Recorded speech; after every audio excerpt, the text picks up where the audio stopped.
I'll take your bags in for you, mister.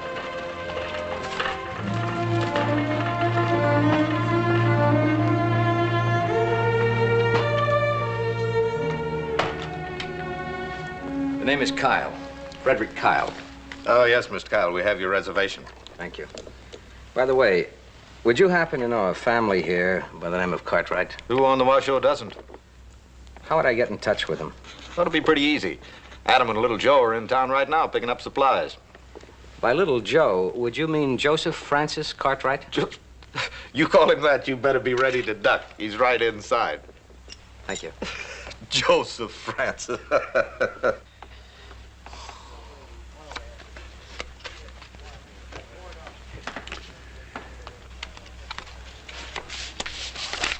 See you 5 and raise you 5. I'll see that and raise you 5.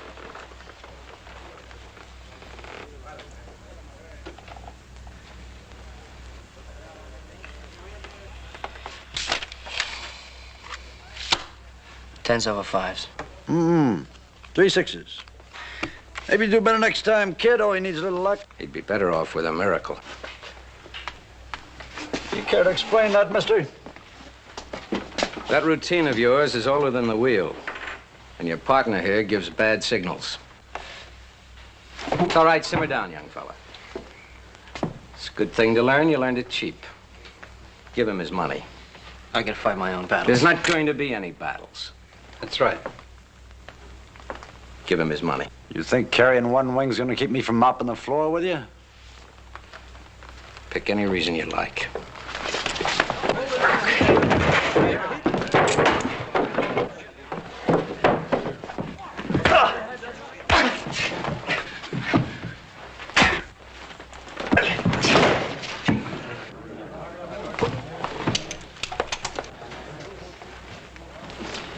It's pretty nice work, mister. How much of this belongs to you? I got about $70 in here. 70. Not all of it. When a man learns a lesson, he ought to pay for it. I'm Joe Cartwright. Kyle. Frederick Kyle. So I sure would like to repay you somehow. Haven't had a decent meal since I left Kansas City. I could sure use a good steak. I think I can fix you up Ponderosa style.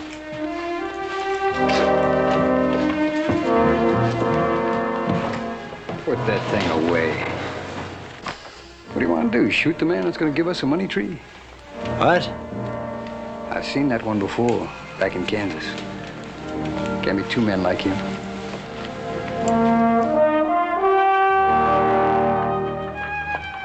Who is he? One-armed trouble. More trouble than this town's ever seen.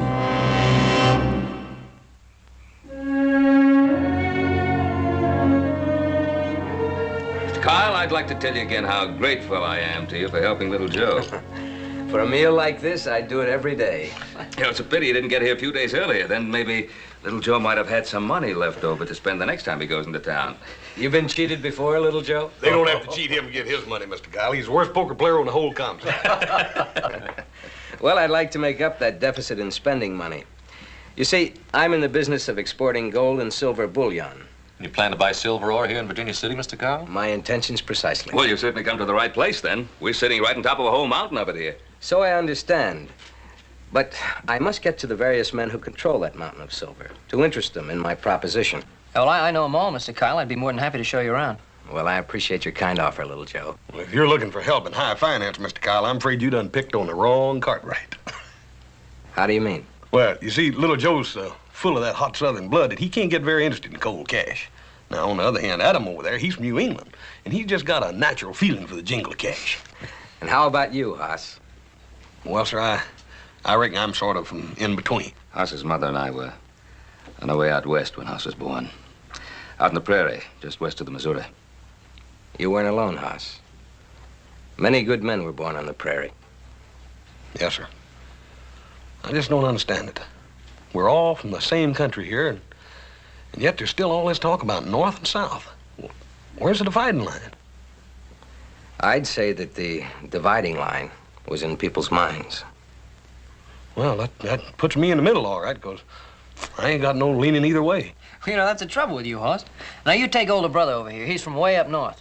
Me, I'm from way down south in Dixie. Now, just blow the bugle when you want the war started. All right, now. We all have our roots, and they're right here in the Ponderosa now. Sometimes a man's roots and responsibilities go deeper than where he lives. Isn't that sort of idea rather stale and old-fashioned, Mr. Kyle? When we came out west, we left that behind. Can you ever leave behind an idea or an ideology? At any rate, little Joe, I most appreciate your kind offer of help. Well, that's certainly the least we can do for you, Mr. Kyle. Thank you. Are you sure you won't have a cigar? Thank you, no. I don't want anything to spoil the memory of that steak. Well, I'll tell Hobson what you said. He'll be awfully pleased. So it's ranches like this where all that good beef comes from. Mr. Kyle, I know it's an overly used expression, but you do sound like a city fella. Not by choice. But the cities are where one finds the houses of finance. Yes. Yes, you're right there. Sit down, Mr. Kyle. Thank you. Used to travel a great deal to the cities. Yes. You still travel, I suppose? St. Louis, New Orleans, New York, all over. Nice cities. Yes. What about this trouble that seems to be brewing between the states? Not trouble, Mr. Cartwright. It's a prelude to war. Civil war. Now, do you really think it'll come to that, Mr. Kyle? There's already talk that some of the states are seceding from the Union. I hope we'll be spared all that grief out here. Where did you say you were from, Mr. Kyle? I don't believe I did say. But I'm from Kansas, and that's right in the middle of everything. Well, I think I'll turn in. Good night, gentlemen. I do appreciate your hospitality, sir. Our pleasure, Mr. Kyle. Our pleasure. See you in the morning, Mr. Kyle.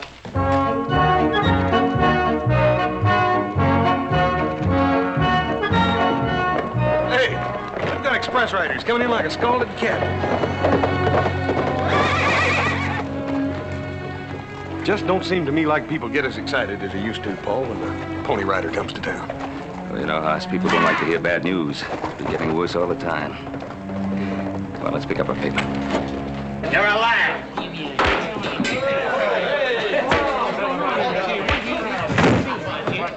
Hey, come on, wait a minute. I'll kill that dirty Yankee, or kill him dead. Hey, hold on. What's going on here? I'll tell you what's going on. This dirty Reb said the North's not even fit to be in the same union. Yeah, it is. Wait a minute. It's Virginia City. It's neither North nor South. Maybe all that's going to change pretty soon. Well, now, that might be true, but right now, you're just going to simmer down a little bit. That one of the papers just come in town? Yes, it is. Well, there won't be no truth in it. Just poison. That paper comes from New York. Let's hear what it has to say, Mr. Cartwright. We don't want to hear no reading from a northern paper. That right? What's the matter with you, Rebs? You afraid to hear the truth? Just hold on. If my Paul wants to read the paper, I reckon that's what he's going to do. Now, you just simmer down a little bit. Well, the news has been mostly about one thing. That's a speech that Mr. Lincoln made last month in Springfield. I guess what I wanted to say we found right in the end of it here is the agitation has not only not ceased, but augmented. In my opinion, it says, it will not cease until a crisis shall have been reached and passed. Then he says, a house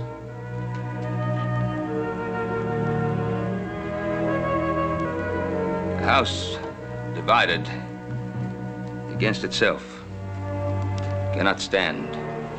Begging your pardon, Mr. Cartwright. What's all that mean? Well, Mr. Lincoln is saying that people come together because of the things they have in common, like friendship and love. And I guess it means that when they get so blinded by their personal beliefs that hate creeps in, well, then violence can't be too far behind. Oh, that's nothing but northern lies. They ain't lies neither. A nation ain't a nation if the states don't stick together. Wait a minute, Luke. What if a state don't want to stick together? And we fight to make them stick together. For those of you who would like to have the news read from a Southern paper, I have here the Charleston Journal. Mr. Lincoln's speech has been hailed as a Southern victory. It is generally acknowledged that the first 10 lines of that speech have already defeated his bid for election. Here was Mr. Lincoln's reply to that opinion. If it is decreed that I should go down because of this speech, then let me go down linked to the truth. Let me die in advocacy of what is just and right. You trying to tell us that a Southern paper would write a thing like that? If you can read, see for yourself. The South would never praise the thinking of a man like Abe Lincoln. A man who honestly knows what he believes and has courage enough to act on it is a man deserving of praise from all men.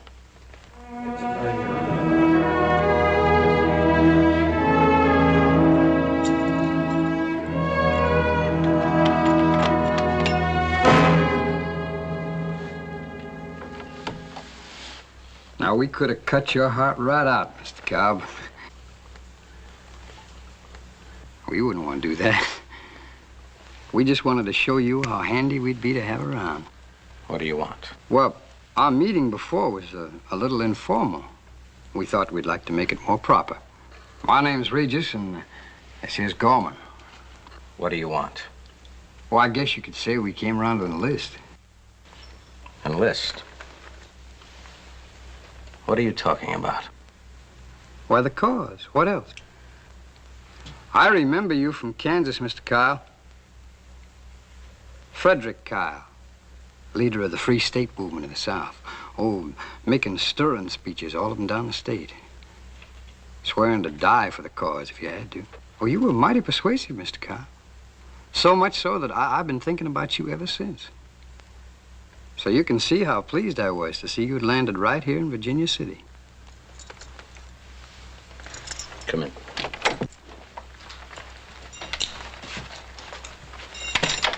Well, now, like I say, being a convert to the cause, I just naturally wanted to join up.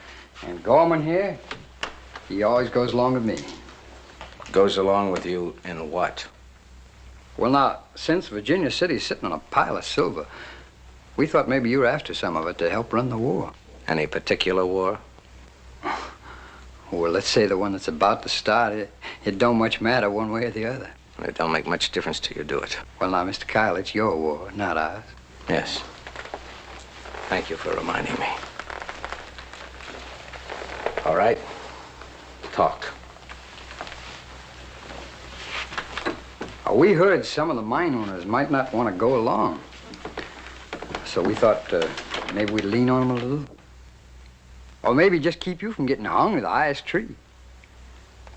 Now, we could be your own private little army, Mr. Kyle, for just, say, $5,000. Or what do you say, Mr. Kyle? For the good of the cause? Talk to me about the cause. You dirty it every time the words come out of your mouth.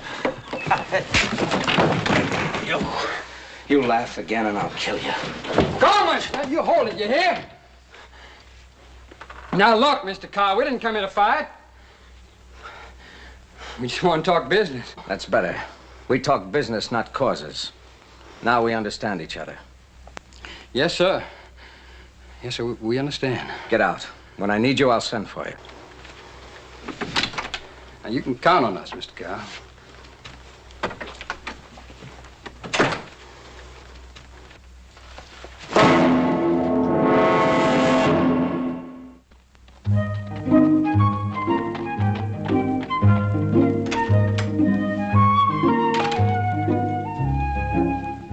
Tom, over here, Adam. Listen, Tom, you've seen little Joe around anywhere? He was out making the rounds with that Kyle fella. Yeah, but he should have been home by now. Where's Kyle? He's up in his room, alone. One arm of his don't slow him down much. I told you, he's trouble, like the which this town has never seen. What was that you said about him being a money tree? He will be. Just as long as we all ride the same track.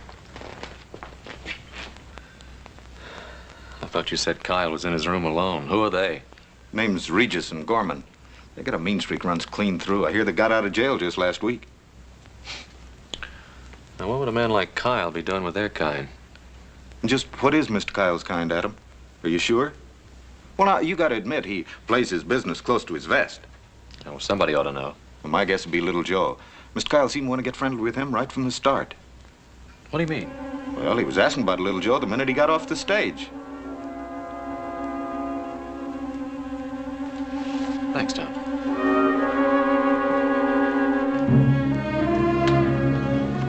Bartender? Gentlemen, there's drinks on me. Well, thank you, neighbor. I'm Madam Cartwright. Cartwright? Well, ain't we stepping high in the wheat? My name's Regis. This is Gorman. What about your other friend? What friends you talking about? Oh, the man with the money tree, Mr. Frederick Kyle. You know about Kyle? Easy, Joe. Here's a toast. What does he want with my brother? Like I said, here's a toast to small dogs and little old ladies. Well, I don't know about Mr. Kyle, but I know about you. Both of you. And what I know, I don't like. Well, we don't much care whether you like us or not, Mr. Cartwright. You just stay out of our way. Your way or Mr. Kyle's way? Well, let's say him and us are on the same side now. Come on now, you'd be on any side that paid your price. You want to make us a better offer? No. No, I just want to be on the opposite side.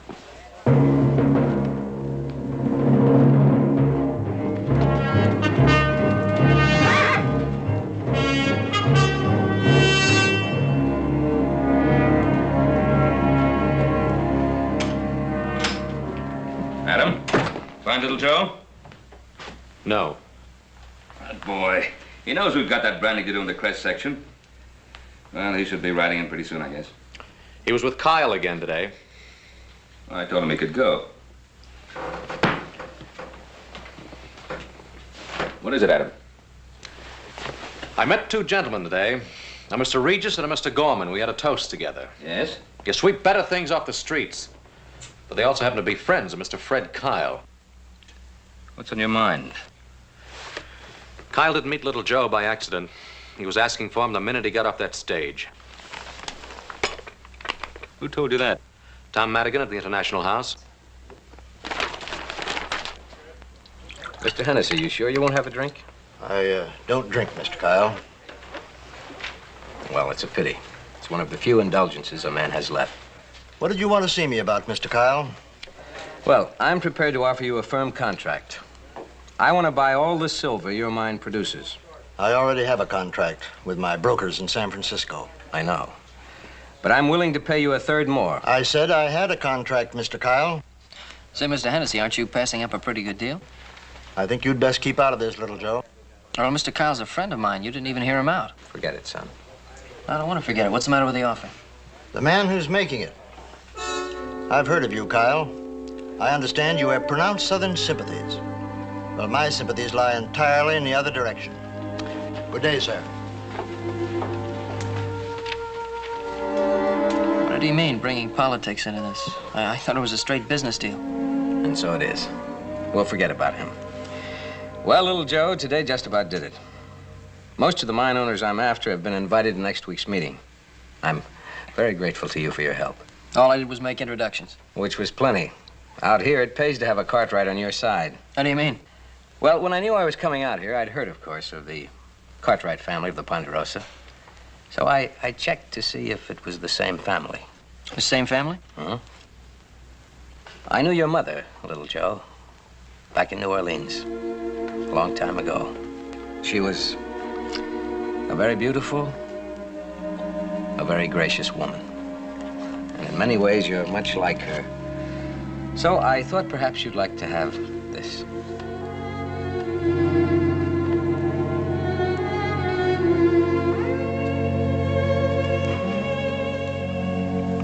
Where did you get it? Doesn't matter. I've had it many, many years. She was a very beautiful woman, your mother. She was.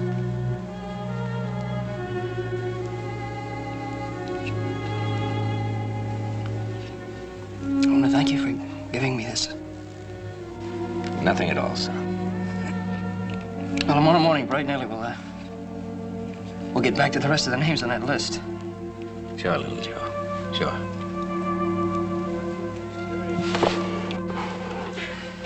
Thanks again. And don't worry any about Mr. Hennessy. I think he'll come around. I think he will. So long, Mr. Carr.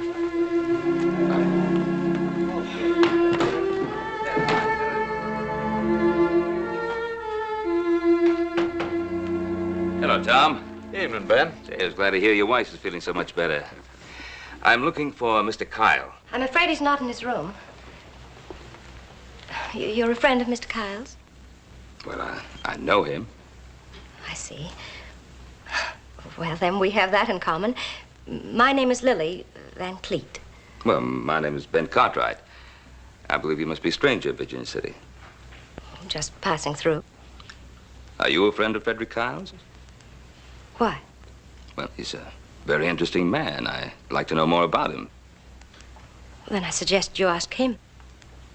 Yes, I suppose I should. You must be tired after your journey. May I offer you some refreshment? Thank you. You say you're just passing through. I'm going to California. The West is such a wonderful land. Well, it used to be. Used to be. All the trouble back east, it's seeping west. It doesn't belong out here. Hate and misunderstanding have no place anywhere, Mr. Cartwright.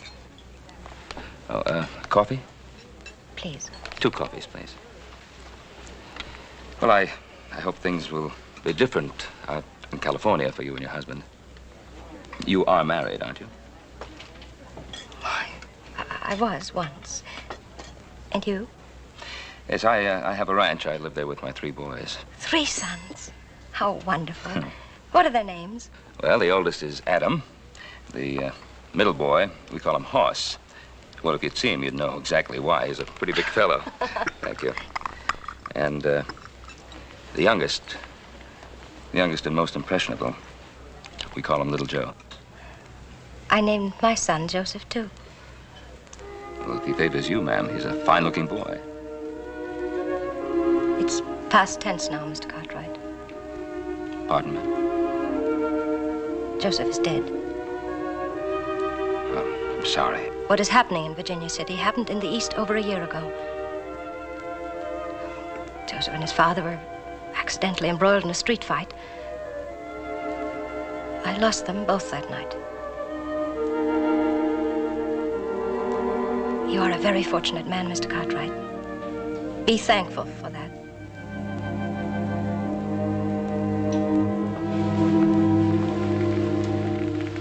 Hello, Fred. I told Mr. Cartwright we were friends, and I was just passing through and decided to stop over and say hello. Mr. Cartwright? Mrs. Van Cleet? Kyle, I'd like to talk to you for a moment, please. Wait, please.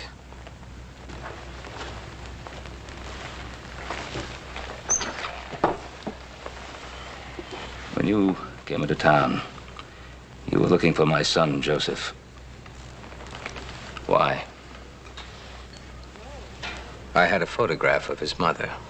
I thought he'd like to have it. Where did you get it? I knew his mother. You don't believe me, Mr. Cartwright?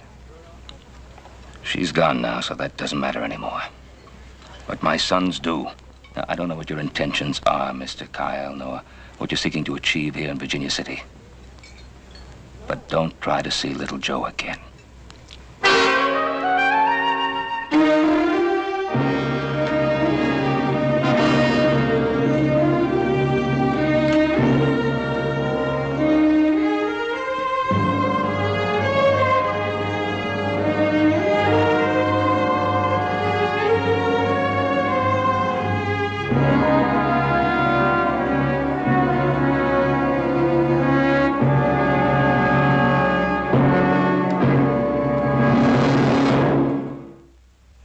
Blind with thine hair, the eyes of day. Kiss her till she be wearied out. Then wander o'er city and sea and land. You see? I still remember Shelley. Well, I should. You've read him to me often enough.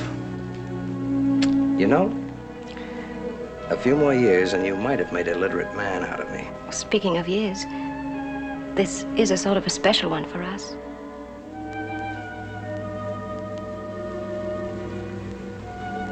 A man who can remember Shelley surely can remember his 20th wedding anniversary. I do remember. 20 years. 20 years. And you introduce yourself to Cartwright as a friend. Whatever it is you're here for, Frederick, I didn't want to spoil it. There's nothing you can do to spoil it. The daughter of a northern senator meets a lot of people. I don't think the cause of a southern sympathizer would be enhanced in case someone were to find out I was his wife. Have you changed that much, Lily? That you could be interested in the cause of a southern sympathizer? I still believe what I have always been taught to believe. No, Frederick, my beliefs haven't changed.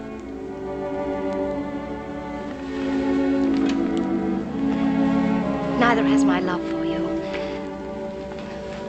I was hoping that after whatever it is you must do here, we could go to California together. Oh, we could be happy there. It's a new land. I heard that the day I arrived in Virginia City. But now I mean to take it into the camp of the Confederacy. Oh, Fred. What fools we are. Our son loses his life, you lose an arm, then we lose each other. Why? Why? Our boy did not lose his life. They took it. He was murdered. Murdered by a group of those self-righteous northern hypocrites that your father so skillfully represents. There were secessionists in that group that night, too.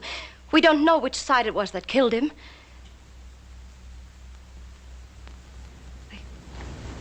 I guess we all had a part in killing him. Fred, this may be our last chance. You said that you believed what you were always taught to believe. Well, that's true with most of us. A man does what he has to do.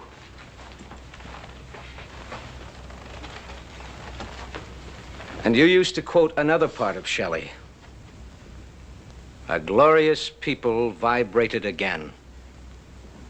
The lightning of nations. The day that all this is over, I shall come to you.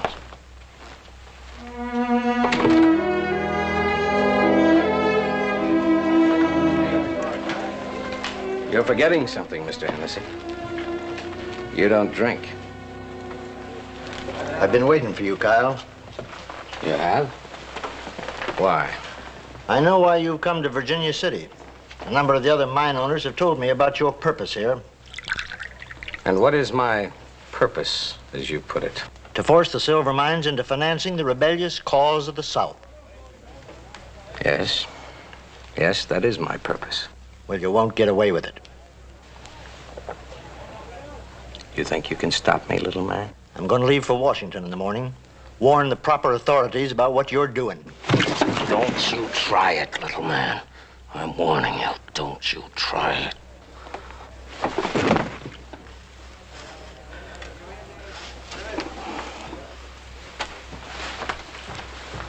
Regis.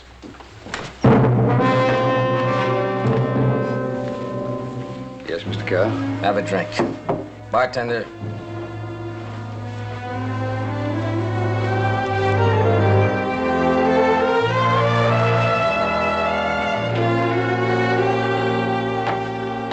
Hey, Regis. The stage is about ready to leave. I figured it's getting to be about that time. The fellow over there. One in the gray hat. It's about as Yankee as a man can get. Only good Yankee's dead Yankee. You know, I think that stage is gonna run into a barrel of bad luck.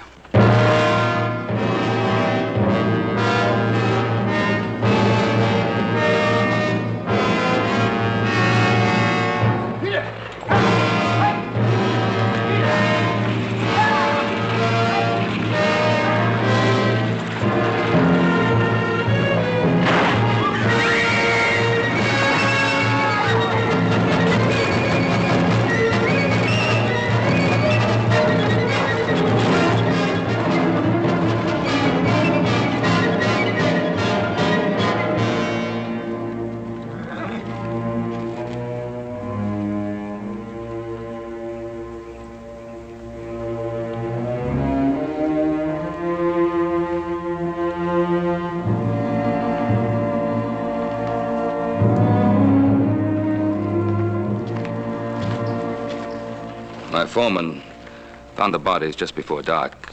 Since you and the lady were acquainted, I thought you'd want to know. How did it happen? Someone placed a boulder on a blind curve. The driver didn't have a chance to stop the stage from going over the cliff. Who did it? Must have been two of them. There were footprints all around. Kyle.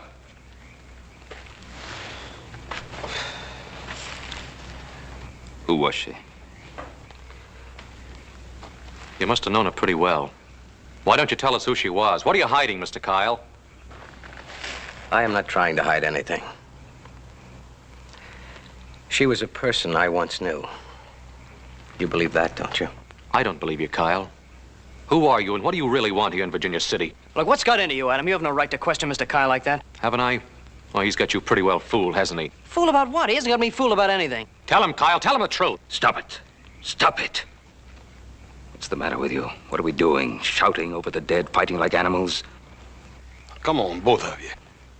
I'm sorry, Kyle. We shouldn't have behaved this way. I told you, Ben. She was a person I once knew.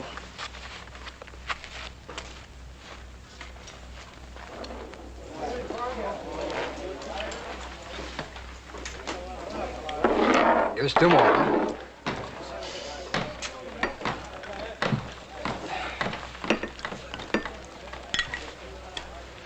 Well, evening, Mr. Kyle.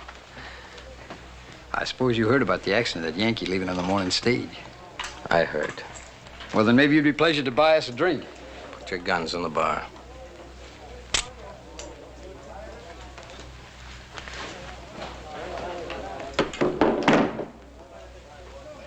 In the back room.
Mr. Kyle, there are definite signs. This was a planned crash, all right. But what made you think those men were the murderers? Well, Mr. Kyle? I think we can answer that, Sheriff. Austin and I just checked up on the road. That slide was done deliberate.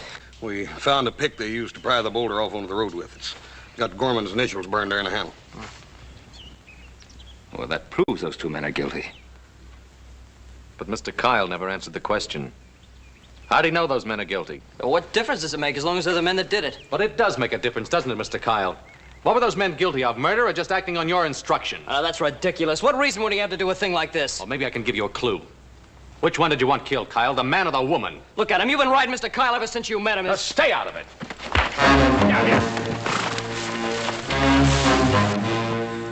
Brother against brother? How dare you, either of you?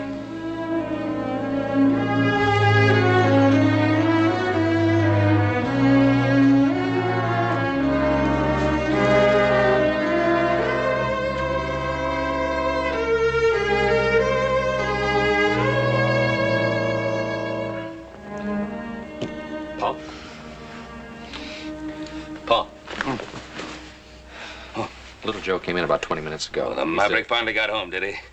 Well, right now the three of you are going to have a talking to. Put an end to this nonsense once and for all. Little Joe? Oh. Little Joe, come in here. Paul, he came, but he didn't stay. What do you mean he didn't stay? Just came to pick up a few things, Pa. He's going to stay in town for a while. Why didn't you stop him? I planned to. Paul, Adam says he's going to go too. Adam! Adam, wait a minute.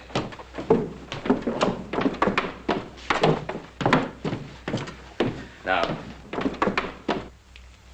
Adam, before you... It's political trouble. It's a madness, Pa. Suddenly something screams at you inside and you find yourself saying things you don't mean, things you don't even believe. Tell little Joe I wanted him to know that. Try to make him understand. These things that are packed here. What's this for? Where do you think you're going? New England ought to be mighty pretty this time of year. I think I'd like to see it again. Now, Adam, you can't be serious. Use your head. Oh, Adam, come on. Hoss, things can't be the same between us anymore. What are you talking about? What can't be the same? Why can't they Well, be just the same? can't, Pa. Adam! There's no other way, Pa. Can't you see? No, I can't see. I'm not going to stand by and watch my family flick away like rust off a wheel. Well, use your head, Pa, not your heart.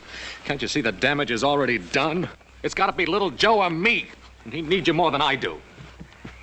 Adam, I don't want you to go. You think it's what I want, Pa? Or even what little Joe wants? This thing has gone so far now, there's just no stopping it. You can't have two different points of view in the same house, Pa. It just won't work, and that's all there is to it. Adam, please. Oh, Pa, leave me alone with it.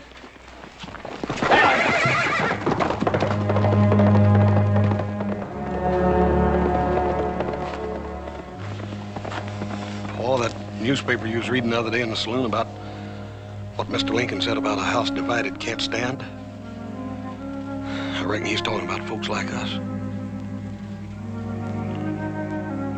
No. Not us, Hoss. Not us.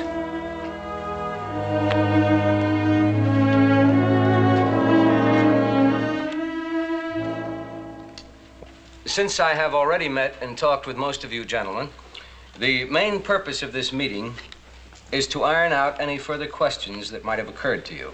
You've guaranteed to pay us well above the price we're getting in San Francisco for our silver ore. That's right. How do you expect to do this, sir? Those I represent need hard money, gold or silver. So to get it, they're willing to pay more in drafts of trade. Drafts of trade? For what, Mr. Kyle? Easily marketable items, such as cotton, tobacco. Gentlemen, I'd like to talk to Mr. Kyle in private. Will you excuse us?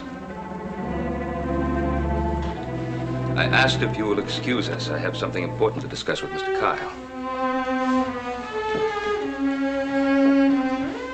Not very ethical. Why should we be going in? Some nerve.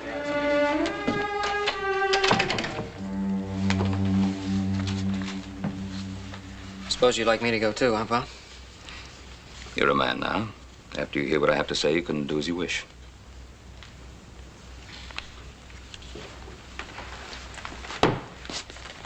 Mr. Kyle, this scheme of yours with the mine owners, how does it work? The silver bullion and the letters of trade which you give in return are channeled through some foreign country And the bullion ends up creating a war chest for the Confederacy. Isn't that it?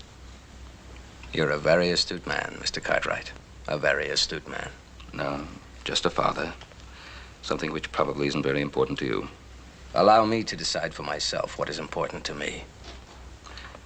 You're a man of purpose, aren't you, Mr. Kyle? Everything for what you believe. Is that so bad? Or don't you believe in anything? I believe in my sons. Today I lost 2 of them. I should think you'd know better than anyone else alive how much that hurts. Me? Why me? That woman. That woman, Kyle, who was she? You leave her out of it. Can you? That night in my front yard when you were looking at what remained of her, I could feel the pain in the air. You loved her, didn't you? You loved her and you were willing to let her go without so much as a goodbye. I don't want to kill you, Cartwright, but I could change my mind. Who was she, Kyle? Every man has something he'll live for and die for. I want to find out what it is with you. How far will you go? How much are you willing to sacrifice, Kyle? Cartwright, I'm warning you. You let me alone. I talked to that woman. I saw the way she looked at you. I saw the way she held your arm as you walked up the hotel stairs. And then later, I saw the way you were holding her cape. The cape that only a few hours before had warmed her flesh. Stop it, Ben! You hear me? Stop it! Was she nothing more than the party girl from Carson City?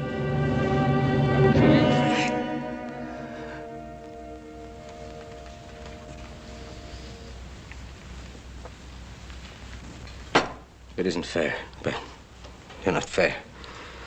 You said that you wouldn't take sides, that this wasn't your fight. You made it my fight, Kyle. She was your wife, wasn't she?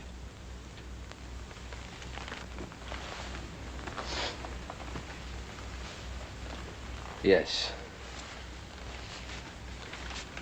Yes, she was my wife. First your son, then your wife. Nothing must interfere with your mission. Nothing. Nothing. I will stop at nothing to ensure the success of my cause. Yes, I believe that. You will see. This is only the beginning. No sacrifice will be too great. There'll be countless others, men like myself, and worse, brother against brother, father against son. And when it's over, what a waste it will all have been. What a useless, damnable waste.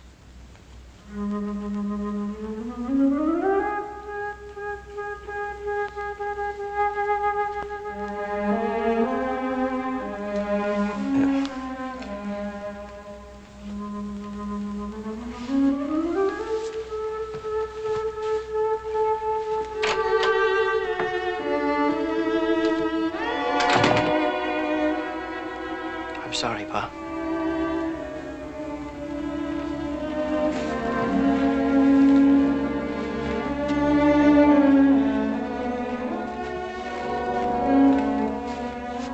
Brother against brother, father against son.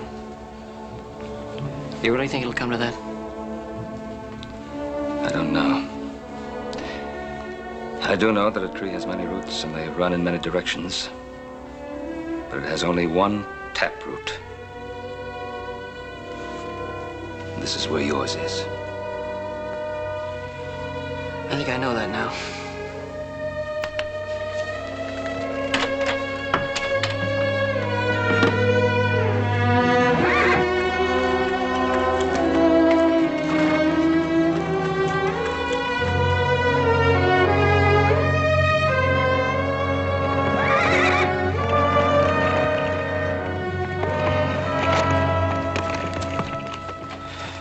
Should be a lot further along than this by now, Adam. Don't worry, I'll get there. Well, maybe you will, maybe you won't. First, I think we ought to get something settled. Now, just hear me out. Just sit and listen to me. Now, as long as I can remember, you always stayed up later than we did because you were older than we were. You always helped Pa settle the problems of the Ponderosa because you were grown up. Well, that just isn't going to set with me anymore. Not if Hoss and I have to run the ranch by ourselves. That lake sure gets under your skin, don't it? It sure does. Let's go home.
Hey, that's good shooting, little Jim.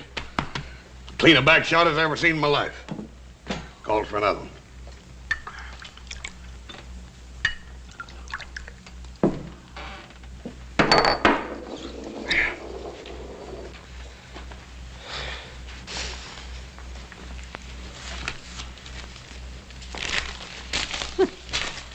That's a shame. He had a full house. You can't win them all. Drinks on in.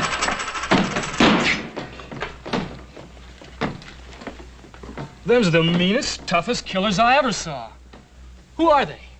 Well, them's the Slade boys. Didn't you know that? No. We're sure lucky they didn't plug us, too. The Slade boys.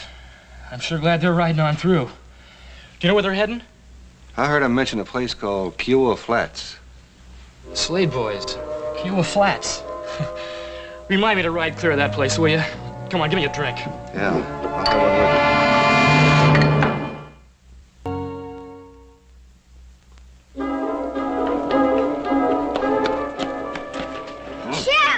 have one with you. What? They're coming. I seen them up by the forks, Mr. Brown. One of them's about 9 foot tall. Well, who's coming? Them! You say one of them's a great big tall man? About 9 foot tall and half as big around. And the other fella is a little bit of a fella? About half as big as his brother. And mean looking? Meaner than rattlesnakes. It's them, all right. It's them. Now, Sonny, you get in off the street. Get in the house, you hear me? Keep off the streets. Now, go on and get.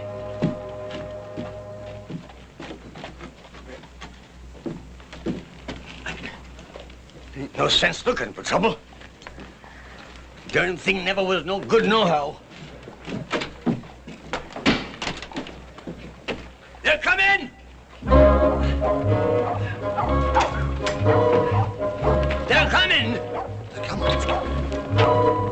They're coming, ladies. They're coming. Hey, Franco! They're coming. He's showing good sense. They're coming!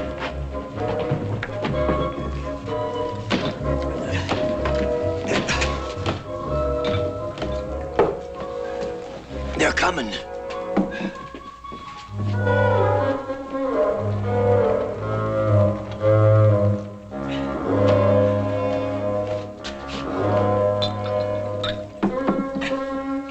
They've came.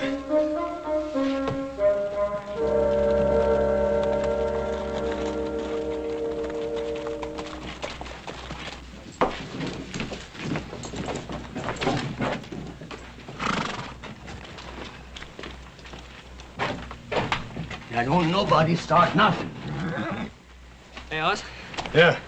Let's watch some of the trail list out. It's a good idea, Little Joe. Howdy. Howdy. Howdy. Howdy.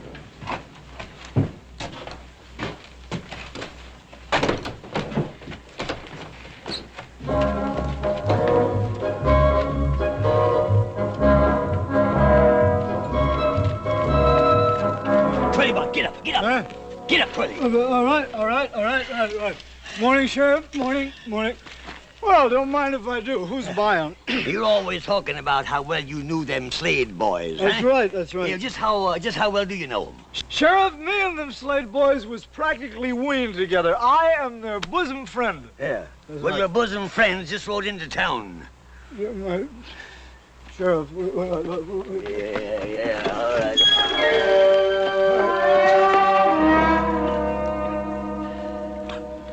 You say that again. Your bosom friends just rode into town. Well, why would those two murderous villains want to come to a miserable hole like Kiowa Flats? Because Alonzo McFadden hired them to kill off all the Hatfield boys, that's why. Oh, that's right. Well, where are they now? In the bar. Oh, no, they're terrible. No, Sheriff, that's the only bar in town. They'll bust that Never place mind. up. What do you mean, never You mind? listen to me. They'll ruin. All right. Or you go to the livery stable, get a horse, hire it, charge it to me, and ride out and tell old Jubal Hadfield not to come into town for quite a spell. Then when you come back, look me up because I'll need you to identify them two fellas. Right, I'll do it right. And look. Look after the bar. Will you look after it? Yeah, I will.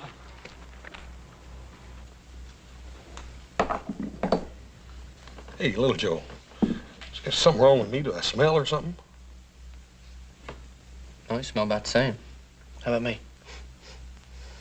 About the same. Say, mister, Yes, sir. is there something wrong with us or something? Oh, no, sir. No, you're just fine. Just fine. Bring us another beer. You want another beer? Yeah, this is fine here. Nice day, ain't it?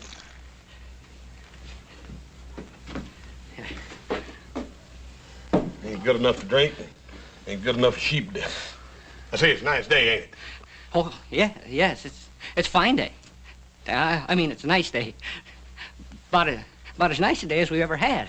I can't remember a nicer one. It was, well, maybe back in 47 or 48. I might have had some better. I don't remember. Well, it's kind of warm. But, well, it's not too warm. Maybe a little on the chilly side. Well, any kind of weather's all right with me, so long as it don't bother you none. Oh, I guess it's a nice day. I don't know.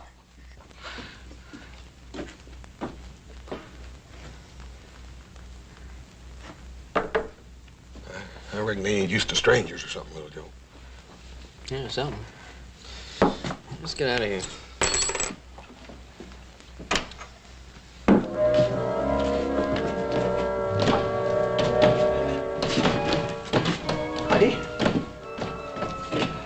Howdy. Howdy.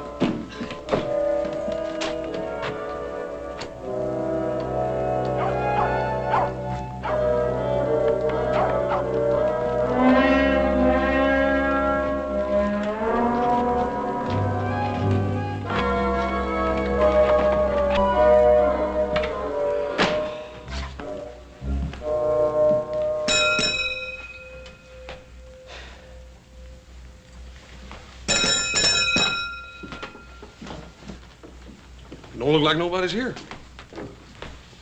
You know, I don't like this. Let's get out of here. Oh, no, Little Joe. I just don't like it. There's something funny about the people around here. Well, I'm too tired to argue about it. Just sign her name and get a room. How are we gonna get a room? There's nobody here. Just sign her name and pick one. One with a lock. Hang the expense.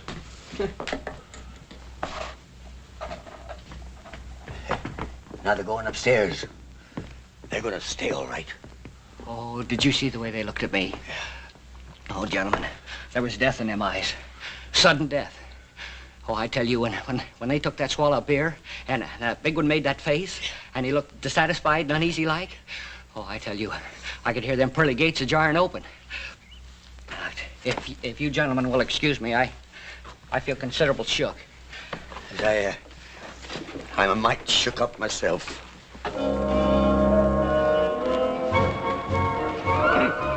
Miss Lorna Doone and ladies, if I was you, I'd get in off the streets. It's apt to be a mite dangerous. B. Bannerman Brown. Well, there's some in this town have a sense of duty, if others that oughta ain't. Yes.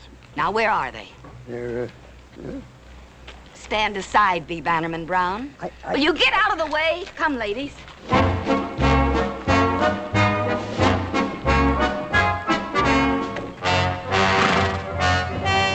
Great jumping Jehoshaphat.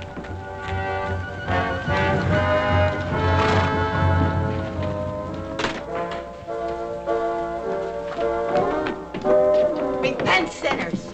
The day of retribution is at hand. Yes, Ma, I reckon it is. Us poor, frail females have come to throw ourselves on your mercy. Come to do what, ma'am? We want you should spare us, our men. Amen.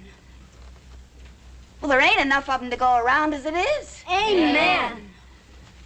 Don't you worry none, ma'am. We'll spare you men if they're worth sparing.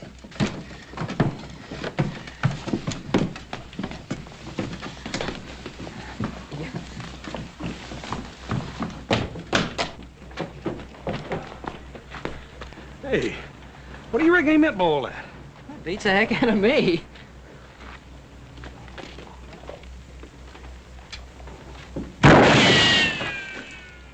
Hey, somebody's shooting at somebody. I think it's us.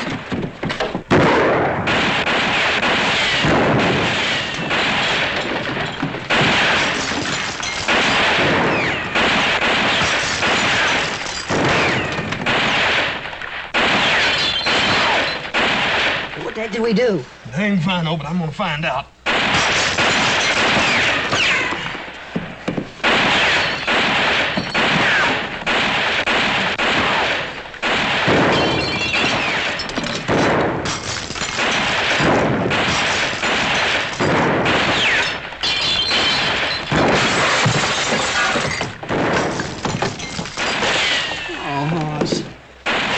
$2 for this. Sure ain't worth much now. Man, wasn't that good shooting? Well, look, next time we can use your neckcloth, please. I just hope there's gonna be a next time. Hey, you in there! Huh? We know who you are and what you're here for. You can die now or later. If you want a chance to make your peace, throw out your guns. Hey, they got us mixed up with somebody else. I sure hope so. Well, why else would they be shooting at total innocent strangers if they didn't have us mixed up with somebody? I don't know. This is Texas, though, huh? Yeah, well, reckon we better go ahead and do what he says. Throw our guns out and then go out and see what it's all about. Come on.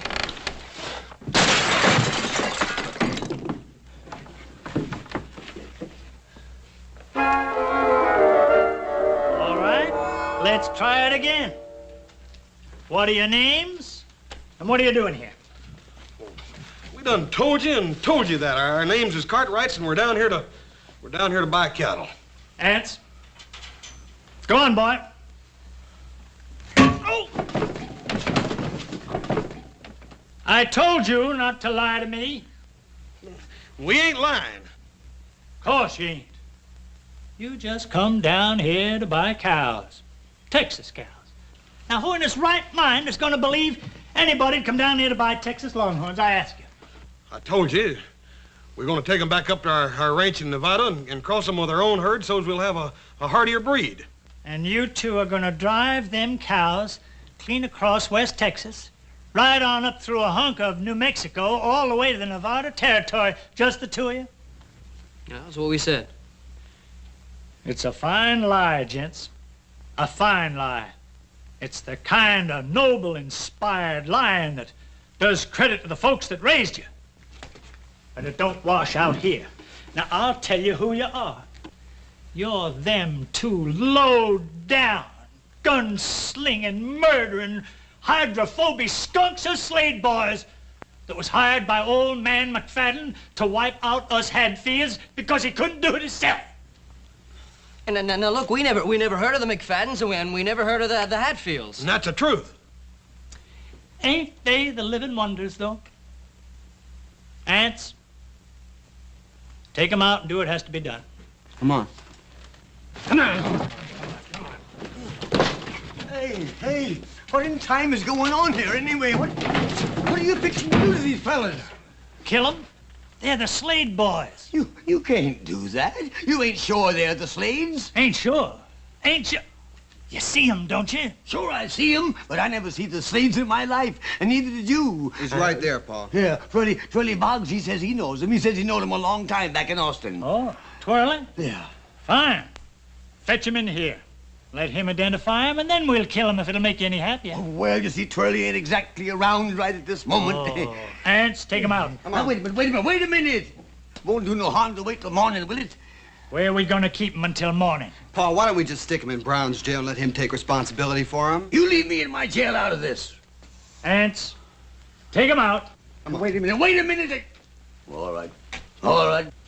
Just get somebody to help me get him over to jail, that's all.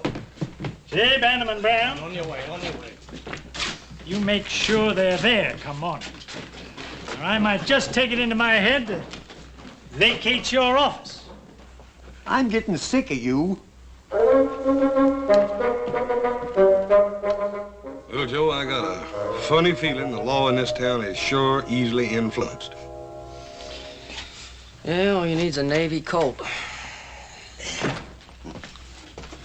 Oh, you fellas comfortable and happy? I mean, can I get you anything? A bottle of whiskey or a couple of steaks or something? When are you going to let us out of here? Well, tomorrow morning, one way or another. What do you mean, one way or another? Well, if I can find Twirly Boggs and he says you ain't the Slade boys, I'll turn you loose. Yeah, but what's going to happen if you can't find Twirly Boggs? You get hung.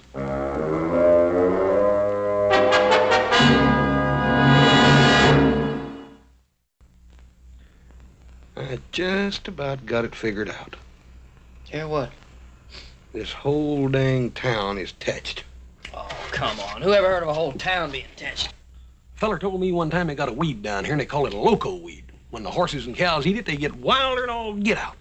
Oh, so? People don't eat weeds. Yeah, but they eat beef, don't they? One of them critters gets all filled up on that there loco weed, it'd kind of salt the meat down, wouldn't it? Yeah, that makes sense. Sure does. Little Joe, you don't reckon they're really gonna hang us, do you? I don't know. If they're joking us, they're sure pushing it pretty far.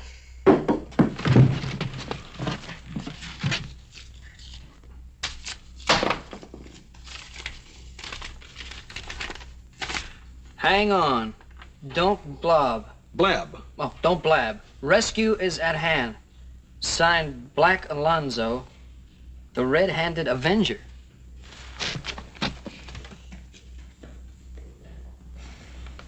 Little Joe, even the kids have been affected by that loco beef in this town. Sheriff Brown. Oh, good evening, Miss Lorna Doone. Good evening, ladies. I have fetched my tribute. Yes, I guess as much. Me and the ladies of the town have come to comfort them poor sinners in their final hours. Yeah. Well, the good book says we should forgive our enemies. We are told to bring solace to the afflicted, even though they are a couple of low-down murdering skunks. Yes, here's the keys. You go in and console them low-down murdering them poor lost sheep. Me, I got work to do. Good night, ladies.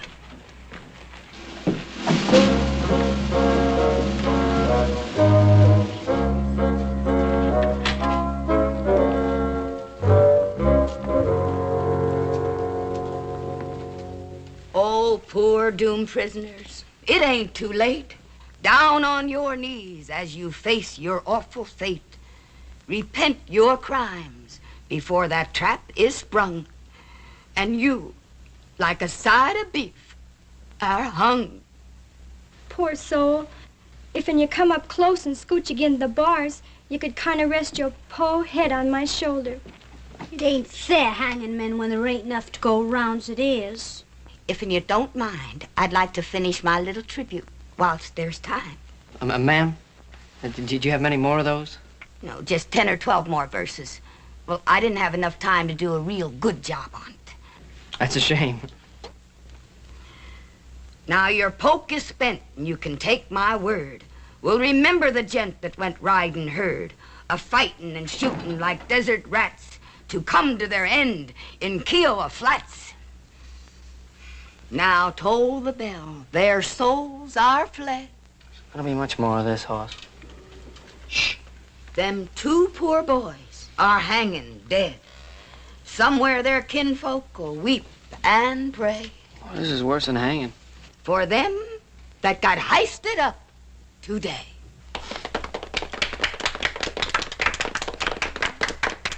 Did you really like it? Ma'am, I thought he was prime, just prime. Well, it ain't often I get a chance to recite my tribute to the dear departed before they're departed. No, ma'am, I don't reckon you do. I suppose you'd like to have it buried with you. Most folks do. Oh, Clara Lou, stop that noise. I can't help it. There ain't enough men to go around, and here they go, wasting two at the same time. Amen. It's a woman's place to endure, Clara Lou. Well, I don't mind enduring if I got a man to put up with. Speaking of which, Lizabelle, I notice you've been hanging on to a certain hand half the livelong night. Clara Lou Kinsey. Well, I can't help it. She's just a selfish thing, that's all she is. Well, I never. I guess a certain person can hold another person's hand if they choose. Well, a certain person didn't have to choose the way another certain person grabbed onto it. I wouldn't act like such a hussy if I was you, Clara Lou Kinsey. Well, at least I ain't a flipperty gibbet like some Lizabelle Jones. Break loose from them pesky females, boys, and get a move on. We're busting you out. Who are you? Alonzo McFadden, you dang fool, the one that hired you. Well, come on. Alonzo McFadden! Bring him out here! Bring him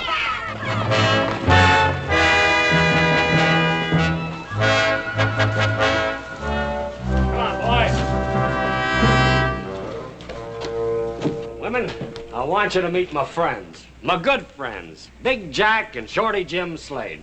Boys, say howdy. My wife, Wheezy, and my daughter, Manda. Howdy, ma'am. Howdy. Mr. McFadden, you're making a terrible mistake. You see, we ain't really Never mind that now. We'll talk in the morning. Hey, but look, Mr. McFadden, we're... Adoration, how you boys go on and on. Dad burn it, Mr. McFadden, we ain't the Slade boys. You ain't? No, we ain't. That's what we've been trying to tell you all the way in from town. Look, we're the Cartwrights. What's the matter? You scared? Oh, we ain't scared, and we do appreciate you busting us out of that jail, Mr. McFadden. That burn it, if it'd make you feel any better, I almost wish we was the Slade boys, but we just ain't. So if you don't mind, we'll just mosey on back. Bye, ma'am. In the house.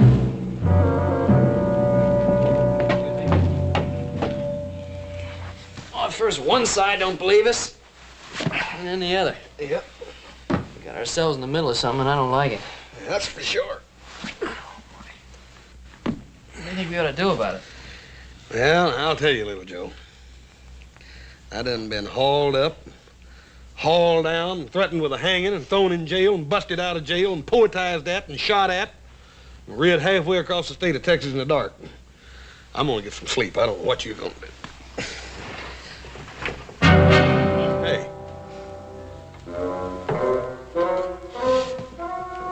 Great day in the morning. Who are you? Turn him around, little Joe. Yeah. I thought I'd recognize that patch. You wouldn't be Black Alonzo, the red-handed Avenger, would you? I was gonna bust you out. Only Pa and the boys got there first. Yeah, well, just how was you figuring on busting us out? Figured to dig a tunnel. That's a good way to bust out of dungeons. Yeah, you're pretty well posted on things, ain't you, fella? You just bet I am. I'll bet you even know what we're doing here, don't you? Shucks, half the country knows Pa hired you to kill Ann's Hadfield. And, just why are we supposed to kill Ann's Hatfield? He's the fastest gun around here, ain't he? None of us McFadden's can hold a candle to him. We gotta get rid of him before we can kill the rest of the Hadfields. Well, how come you got to kill all them Hadfield? Don't you fellas know anything? It's a feud. He's kind of dumb, ain't he? Why, you little... You just touch me and I'll holler for...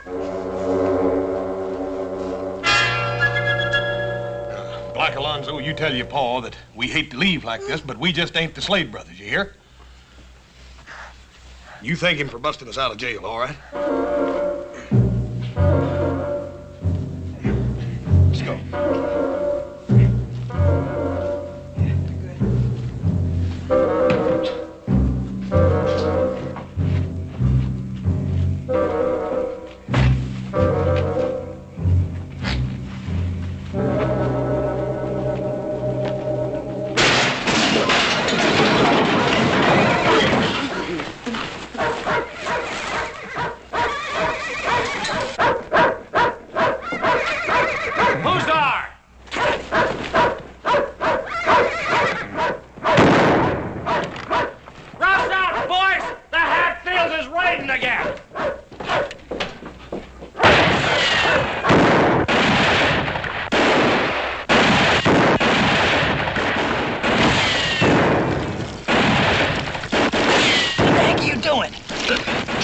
Shot at.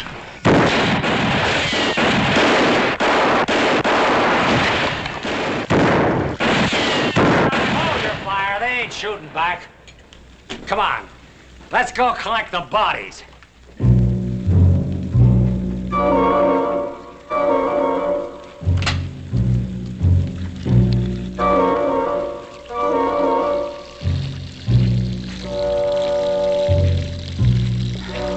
Hey, Slade boys, on your feet. Look, we're not this... Never mind.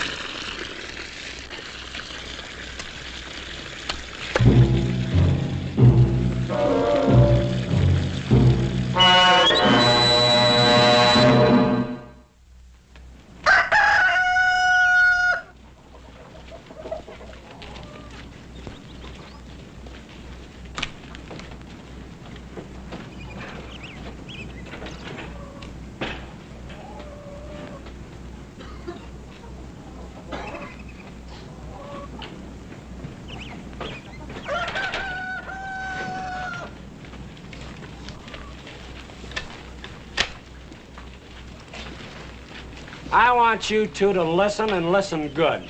I hired you to do a job for me, and last night you tried to run out on your obligations. And Mr. McFadden... Shut up and listen. I'm giving you fellas a fair choice.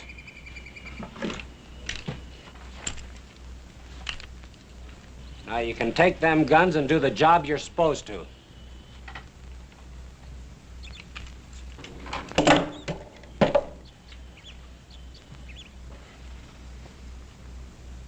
You got another choice.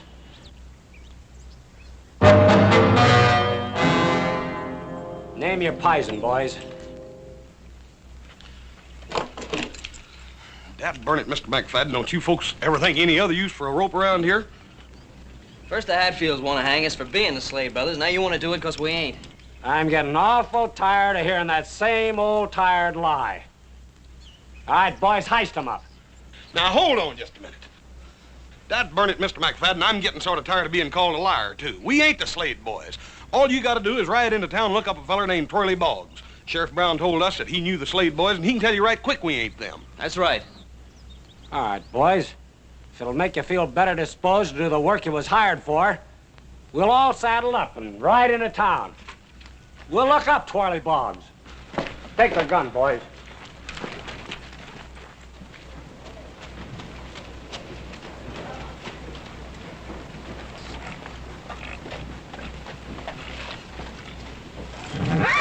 Rolling horse.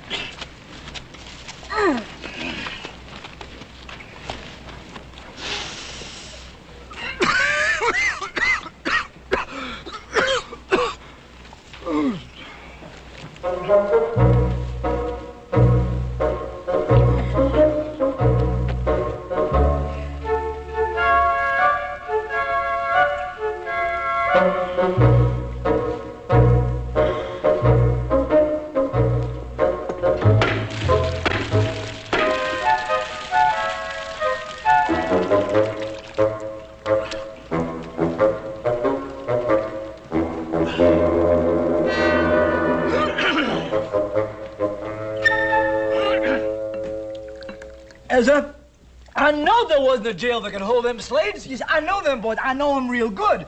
I went to school with the Aunt Emmeline, see?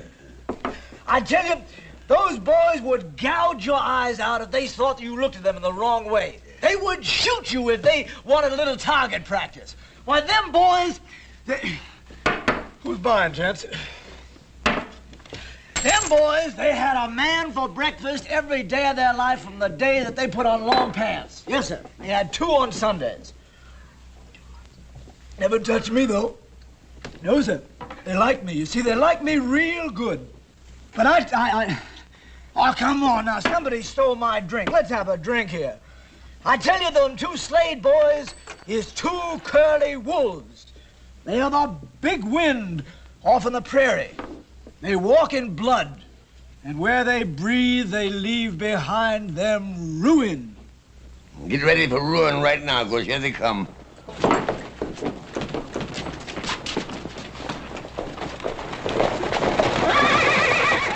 Oh, hallelujah. They look mad. I'm getting out of here. No, wait a minute, wait a minute, fellas, wait a minute. Wait a minute, help me save the whiskey. Wait a minute, wait a minute, wait a minute. Let's get over.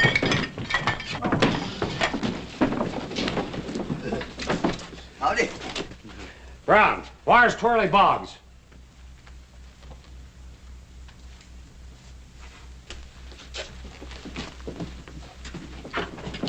Come out of there, Boggs. No, wait a minute. No, wait a minute. Now, take it easy. Let's not go massacring Twirly Boggs now. I ain't never done no harm to nobody. Come here, Boggs. Yeah, I'm right here. I'm right here. Take a look at these 2. Are they or ain't they the Slade boys? What? Are they or ain't they? You just go right ahead and answer, Mr. Boggs. Tell him the truth. Ain't nobody gonna hurt you. Correct. Ain't nobody gonna hurt you.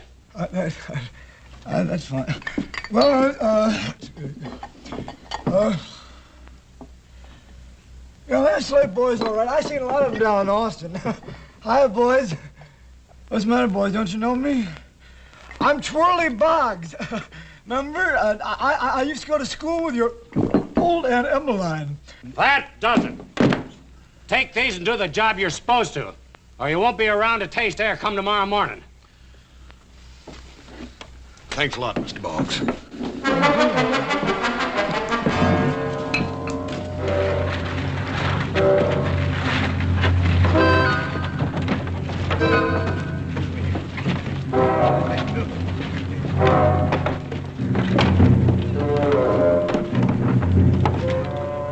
Howdy, boys, howdy.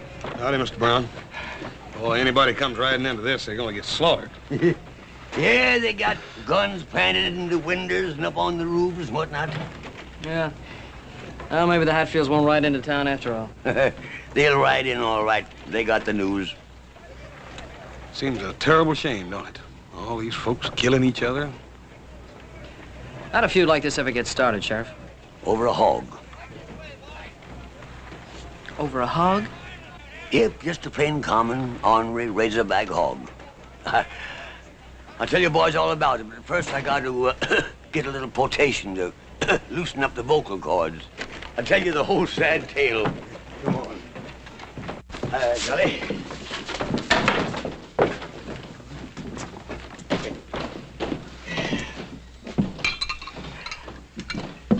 Thanks, son. You gentlemen care for some more sheep dip?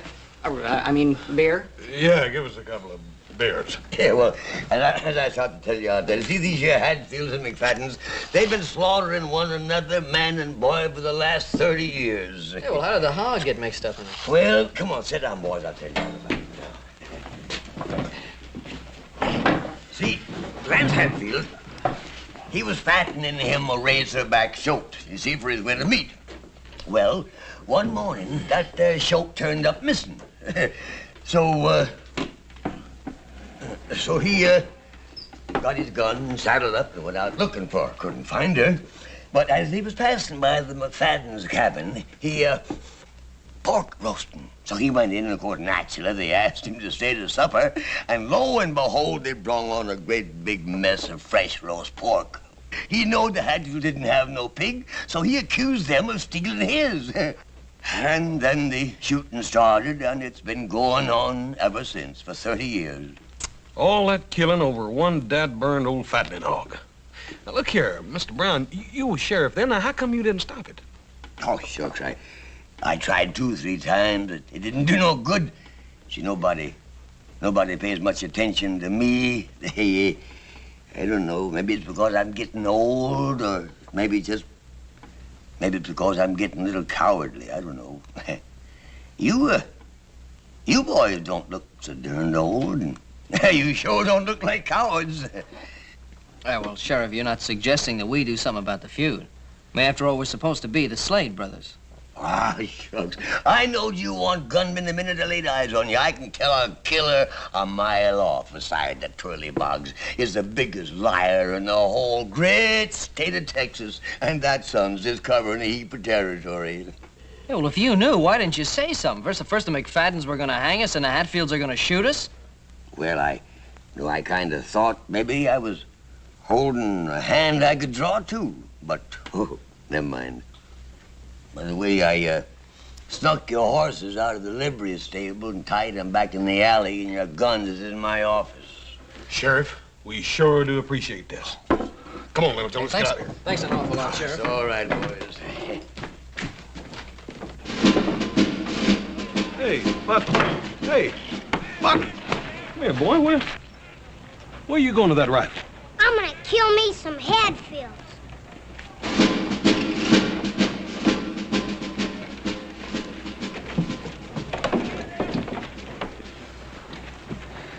Yeah, even the kids are thinking like that. Yeah, it seems like a shame, doesn't it? Yeah. Well, let's go. Come on, who you joking? That's what I like about us as a family, Little Joe. Pa always taught us to never do nothing the others be ashamed of. I'd like to keep it like that. I just wonder if there's anything we can do, like B. Bannerman Brown said. No, I don't know, but let's try. Come on. You boys change your minds about going? Well, sir, you might say we had our mind changed for us. I don't know what we're going to do, but whatever it is, I think we better get started. Hey, listen, you got any ideas, Sheriff? Yeah, got one. Lorna Doone Mayberry. Lorna Doone Mayberry. See, my grandpappy always told me, he always says, son, you get the women on your side, and the battle's won.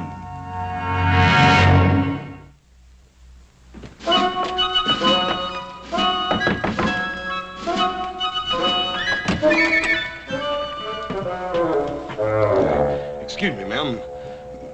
Me and my little brother are in a peck of trouble, and, well... Come on. Tell me what it's all about. Come on. Well, first of all, ma'am, there's just about to be a bunch of killing out there in that street.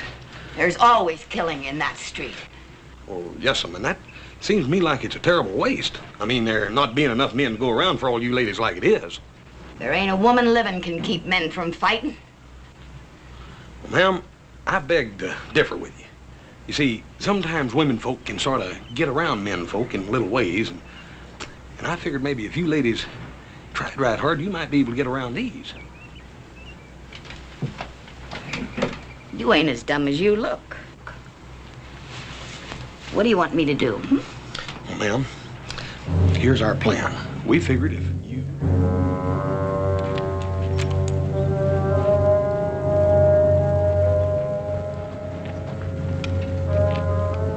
All right, hold your fire, man. Get that wagon! Hold your fire. Hold it. Hold it.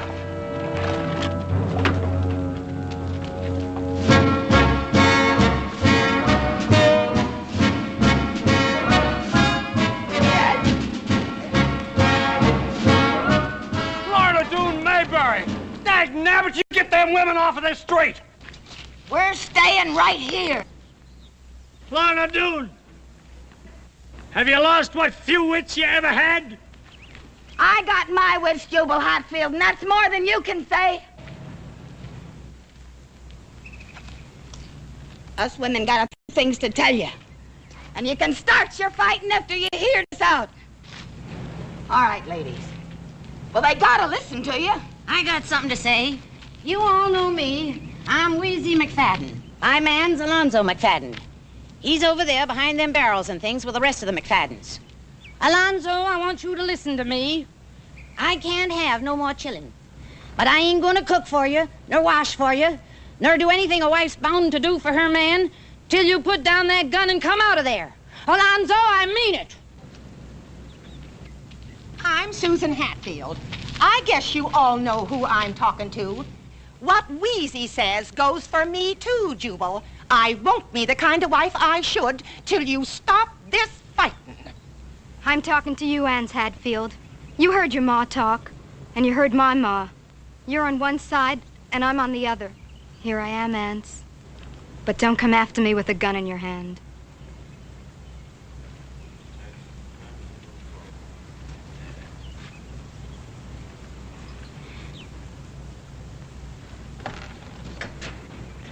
Boy, you get back here. You hear me?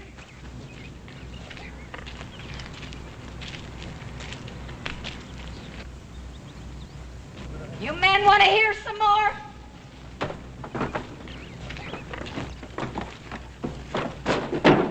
Just a dang minute.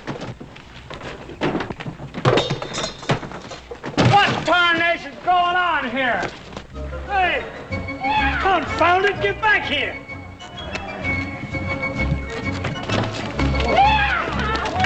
This ain't no way to run a feud.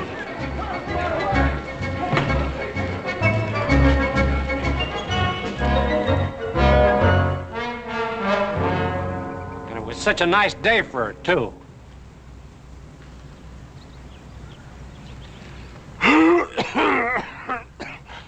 Hatfield, I'll buy a drink. A drink? All right. I'll accept your offer, and I'll buy another. Fair enough.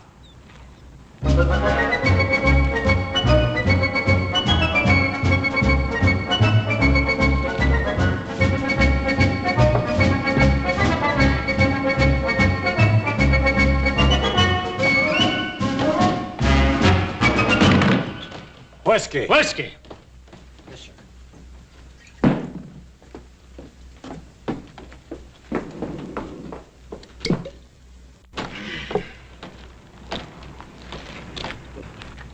Lorna, that was a mighty fine thing you just done.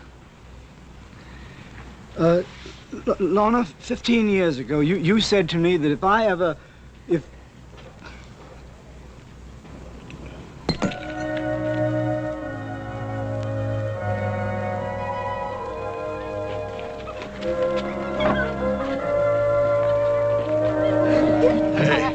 Hey, Little Joe. Little Joe. I think we done hung around here long enough. We better be just riding on and tending our business, and that's buying cattle. Oh, Hoss, take it easy. A guy has to have a little chance to relax. Boys, here's your hats and here's your own guns. Now take an old man's advice and get riding. Here you are, son. Yeah, well, Sheriff, we were just beginning to enjoy this town. Yeah, but don't forget the silly heap of folks around here that still thinks you're the Slade boys. Now, word to the wise?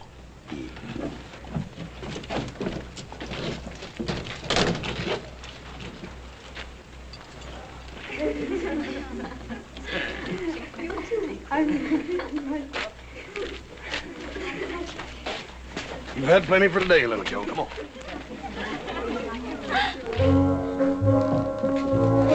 Jubal Hatfield, you put her there. Alonzo McFadden, you're a good old sot. Thank you, Jubal. The best. Except for one thing. What did I do wrong, Jubal? Bringing in them hired killers to settle a dispute between two Texas gentlemen. I'm ashamed of you. Jubal, I'm a dirty dog. Oh, now, don't take on. I'm a dirty dog. Jubal, this has got to be wiped out in blood. All right. Whose blood? Who do you suppose? Those two dirty, miserable killers that came along into our peaceful little community trying to stir up trouble between us two peace-loving families. That's what I like about you, Alonzo. You think the same as me. Let's go round up a couple of the boys, just in case.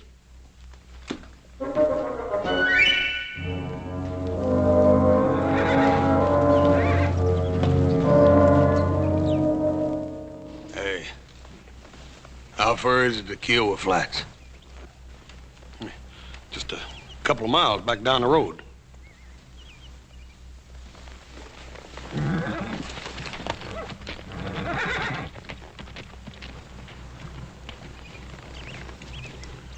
You don't suppose that... I think so. Come on, let's get out of here.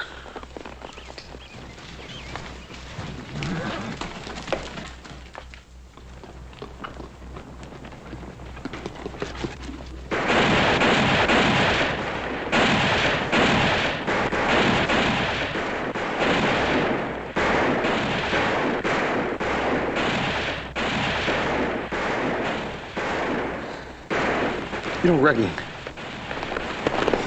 I think so.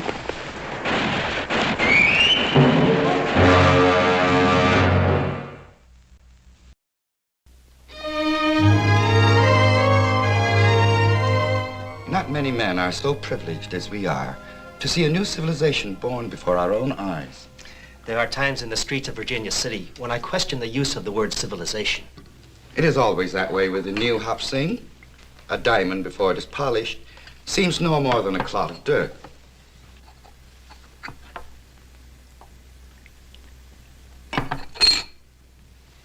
Is this the American way to toast on an American occasion? To your son, on his 18th birthday. To my son Jimmy's American birthday, to the joining of the past and the present, to create a finer future. You have honored my house, and now there is much to do. You are fortunate to know the Cartwright family so well, Hop Sing. It pleases me to know that here in America, the affection and respect of the sons for the father is as strong as it is in the land of our ancestors. The Cartwrights have great respect for you, my uncle, and admiration for your son. I am happy the younger sons will honor us with their presence at the birthday party. And do not worry, Hop Sing. Your friend Hoss will be fed as well as if you yourself did the cooking.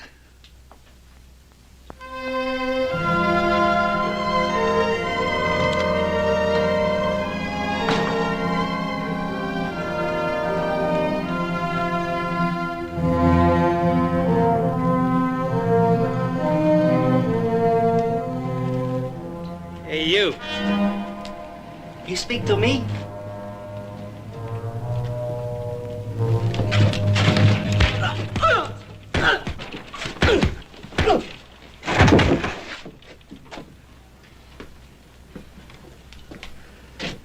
Yeah. You and me work good together, Billy boy. We're gonna have to clean a lot more of this dirt out of here before Virginia City is a fit place to live.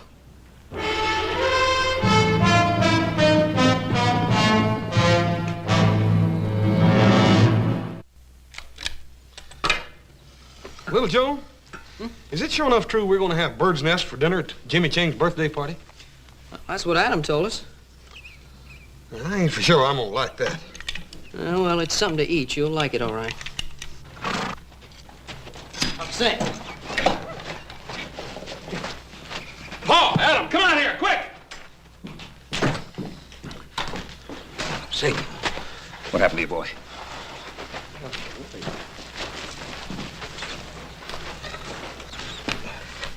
What happened to your boy? Can you talk, Hop Sing? Looks like he's been in a pretty bad fight. Yeah. Paul, let me help him in the house. You forget about it. Hapsing all right. It's Chinese business only. What do you mean by that, Paul? You don't think he's tangled up in one of them Tong things we heard about, do you? No, I don't, son. The Tong is a protective organization composed of civilized people. I wonder how much more this has been going on. A lot of it, particularly in the California gold mines. Didn't think any of it had spread over the mountains.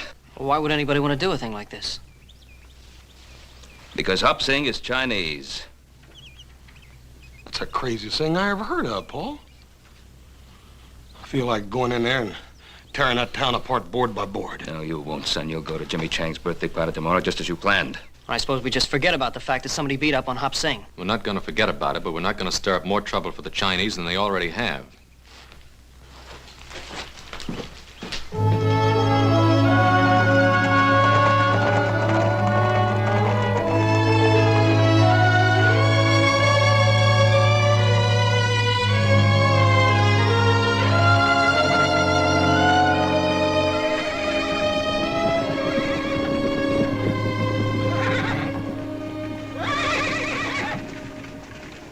You sure you got enough money? Oh, yes, sir, Paul. We done paid for Jimmy Chang's present. We're just gonna go pick it up.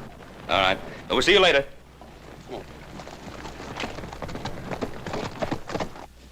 What was it you wanted, Lee Chang? Oh, today is birthday of my son. Oh, ain't that nice? Would like to buy 18 small American flags. All right. Why, you're plumb out of them flags, ain't you, Hammond? Hmm? Oh, yeah. Yeah, that's right. I forgot.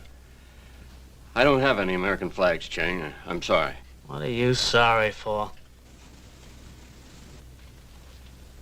I don't have any. You'll have to go some other place. Thank you. I will try Campbell's on C Street. He don't have none either. And neither does anybody else in town.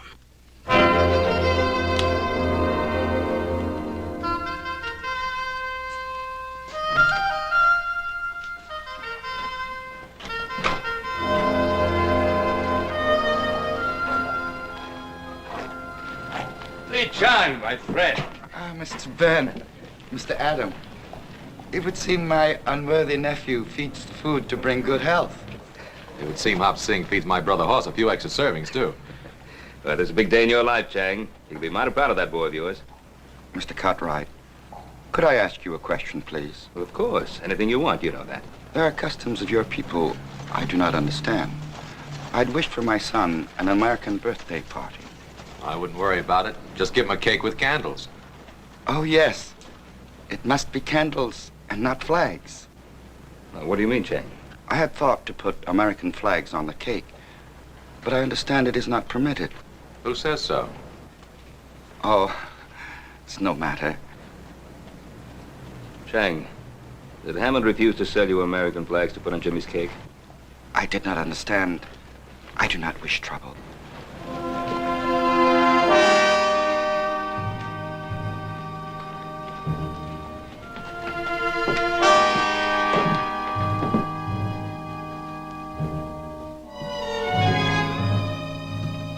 Adam, Ben, it's good to see you. And what can I do for my favorite customers? We'd like to buy some American flags. I don't have any of them little ones, man. And how did you know we wanted some of those little ones?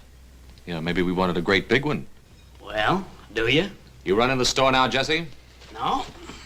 No, I just take care of my own affairs, that's all. Well, then stay out of ours. You pack a grudge a long time, Adam. Well, how about it, Hammond? I'm just sure we don't have none. Now, why don't you take a nice, hard look? We're right here. Well, here's some of them. I didn't know I had any left. Let's see, that's 3, 4, 5, 6, 7. How many of them did you need? 18. They're to be put on a birthday cake. Hmm. There's a few extra. That'll be $1.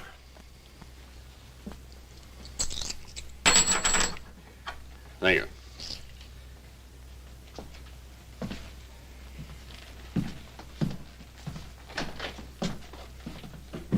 Adam, you shouldn't let Jesse Tibbs get under your skin that way.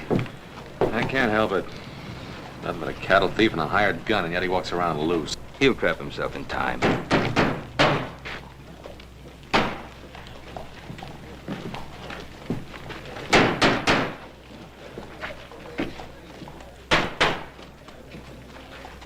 Andy Fullman. Well, this town's getting pretty hard up for somebody to run for mayor, isn't it?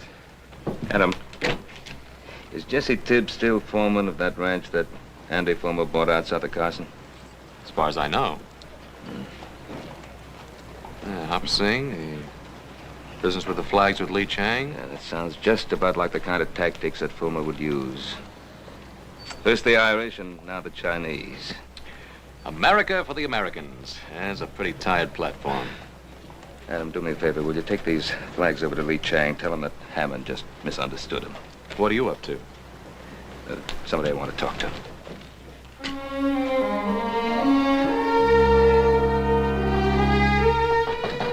Come in.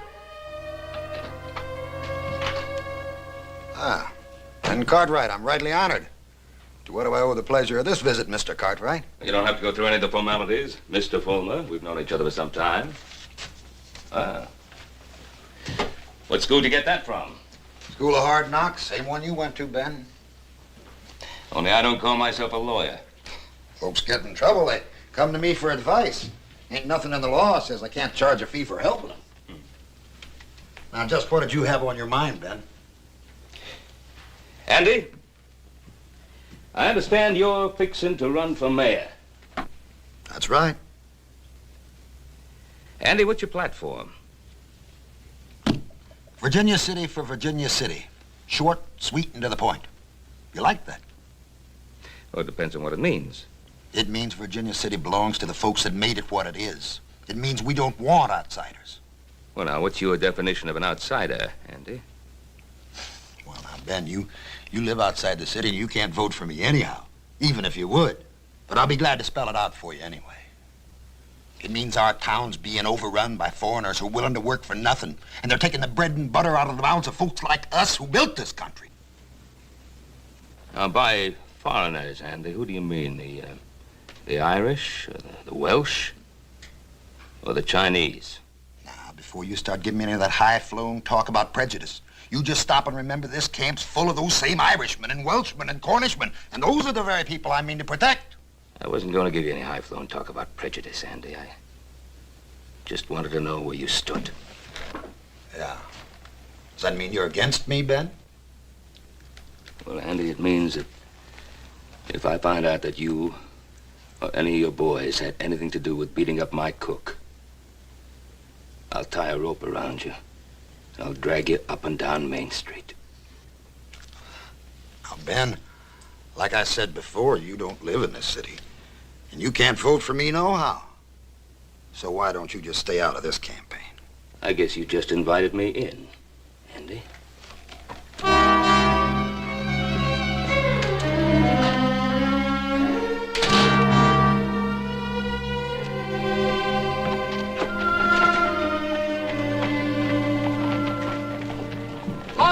Little Joe. Doggone that Jimmy Chang. Just when I got a surprise birthday present right out, we would have to run into it.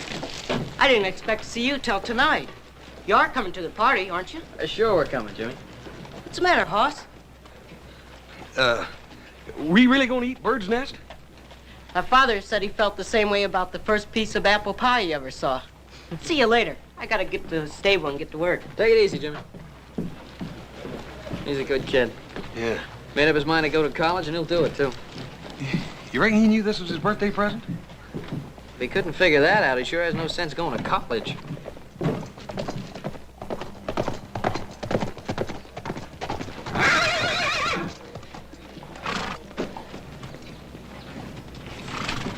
Hey, good looking. You know better than to say a thing like that in public. You didn't seem to mind it so much last night. Why, Billy Wheeler, I wasn't even with you last night. Then who were you with, Sally? Tommy Gaines or Ned Wilkins or the Pierce kid? Or maybe him? What if I was? I didn't know you was making fun. I'd slap your mouth. Let go of me. Suppose I tell your daddy what you just said. What do you think old J.R. did to you, huh? Now, you just be nice, and I won't tell. Let go of her. Let go of her. Why don't you try and make me? Boy, you just made the biggest mistake of your life. The biggest mistake you'll ever make. Jimmy.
Joe, you come cover me.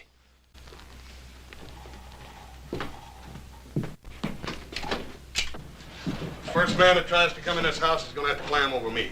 We're not looking for any fight. We want the boy is all. Well, you ain't getting him. He killed somebody. And he's gonna get what's coming to him. Now, that's a bit hasty, Billy. Suppose we give him a choice. Either we take the boy in jail, or we get a rope. What about it? You wait here.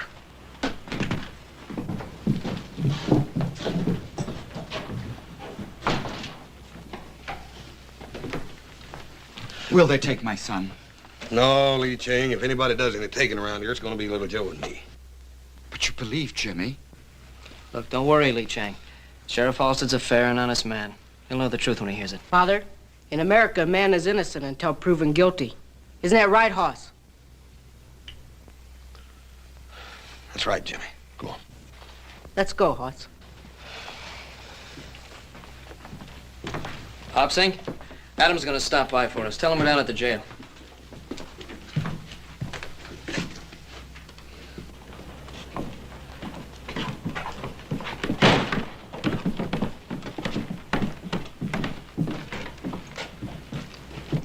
Why'd you let him have him? We could have strung him up. Billy, Billy, Billy. Don't you remember what Fulmer said?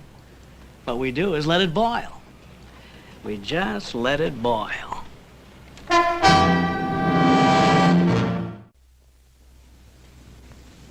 Now, you've told me the whole truth. You're sure you've left nothing out, son? I've told it just the way it happened. Well, I'm inclined to believe him. And how many other folks will is the question. Well, I believe him. I've known Jimmy and his family a long time. They're good people. Sure, they're good people, but that doesn't tip the scales. Not with some who have political ambitions. You mean Andy Fulmer? Yeah. He's been waiting for this kind of thing to happen ever since he declared for mayor. Come on, boy. Jimmy, everything's gonna be all right.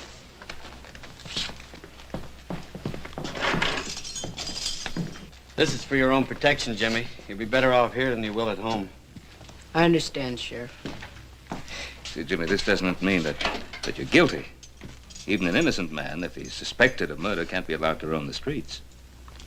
I know. You'll be all right here.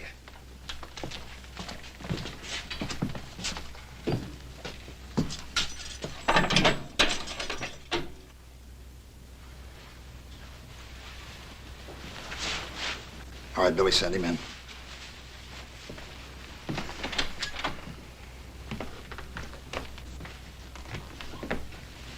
How are you, Mr. Ridley? Andy? Won't you sit down? All of our sympathies are with you, Mr. Ridley. We all want you to know how deeply we feel for you in this hour of your great loss. Thank you, Andy. It's a tragedy, Mr. Ridley. It's a real tragedy. And if we hadn't let the bars down in the first place, a thing like this couldn't ever have happened. Now, you know me, Mr. Ridley. I speak my mind plain. Your daughter went out with lots of American boys, didn't she? Sure she did. Pretty little thing like her. And did any of those American boys ever act any way other than decent with her? Of course not. Would an American boy have shot her down in cold blood? There's something I think you should know. That boy didn't kill my daughter. It was an accident.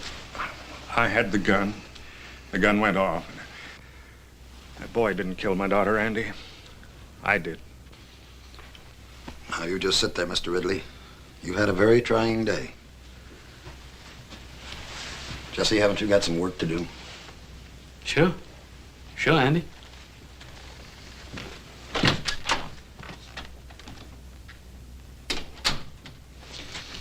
You know, sometimes when a man suffers a great tragedy, it can affect his mind. You understand that, don't you, Mr. Ridley? Yes, I understand that. And in his grief, he might forget things or even imagine things that never really happened. Yes, that's true. Oh, I'm sorry to say this, old friend, but I see signs of that in you. In your eagerness to do what's right, you're willing to shoulder all the blame for Sally's death. Well, shouldn't I, Andy? Now let's face the truth. Didn't that boy, that James Chang, didn't he provoke whatever caused Sally's death? As the Lord is my judge, that boy caused Sally to die. Yes.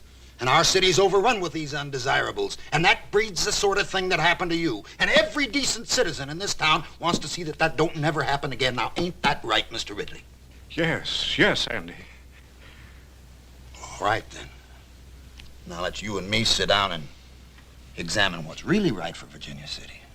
You asked me to order members of our town to fight if need be to protect your son. My son has not killed anyone. He has committed but one crime. He is Chinese. Is James Chang Chinese? Has he not given up the ways of his ancestors? Has he not taken the dress and the custom of another people? He is ambitious. He desires to educate himself in this new land. He knows that one day the Chinese will take their place alongside other people who have come from many other places to make this great country. Young eyes can see great distances, and risk is the privilege of youth. Your son has accepted the new ways, and with this, he has accepted the risk. He is my son, and they talk in the streets of killing him. It is written, it is better to sacrifice one lamb than to cause the slaughter of the entire flock. Some men will fight, even to save a lamb. Order, order, please. Now, I don't want to have to remind you folks, this is an official inquest, and I expect order. Continue, Mr. Wheeler. Like I said, I seen this Chinese boy carrying on with Sally Ridley. So naturally, I went and told her father. You know the rest. Now, Your Honor, aren't we taking an awful lot for granted here? Now, surely, Your Honor. Ben Cartwright's been around long enough to know the facts when he hears them. But this is not a trial, Andy. It's an inquest. Is that all, boy? Well, ain't that enough, Your Honor? Don't get smart with me, son. Now, you just get down and let's have the next witness. Miss Amanda Ridley.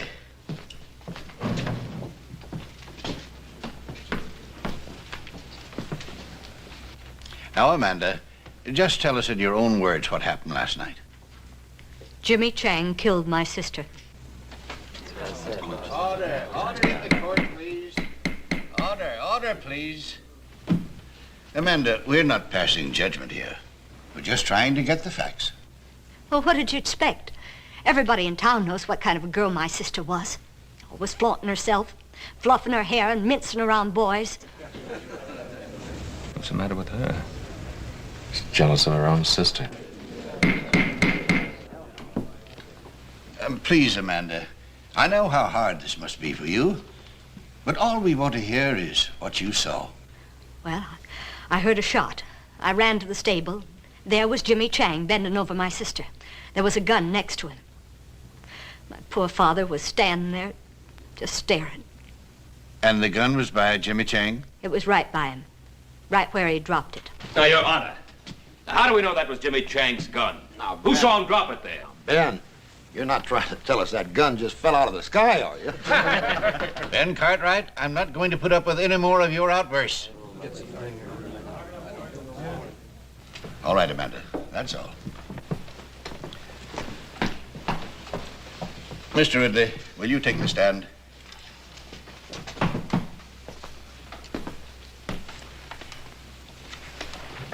Mr. Ridley, do you feel the testimony you've heard here is substantial in the way it happened?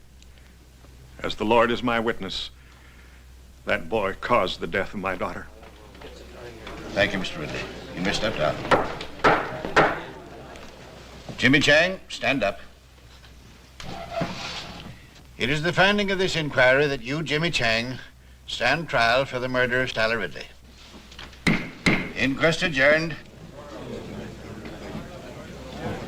I sure don't want to miss that trial. They'll hang him for sure, won't they, Mr. Fuller? It's hard to tell. A jury trial, sometimes you just can't depend on a jury. Like I told you boys before, when I take over this town, I want it clean. Maybe we ought to see to it there ain't no trial, boss. Jesse, I sure like the way you think.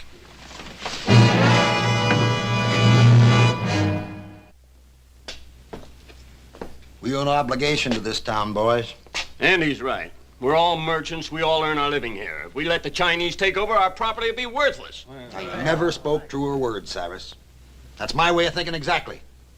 And if it wasn't my way of thinking, I wouldn't be running for mayor. Well, one thing, Andy. I ain't a man to jump into things, you know. Well, you ain't a man to stand by and watch your own house burn down without tossing on a pail of water either, are you, Cyrus? I don't know. Now, if we let that Chinaman get away with killing that white girl, it's just the same as saying we don't even care what happens to our own wives and daughters. Well, what do you think we ought to do, Andy? I think we ought to put a stop to it right now.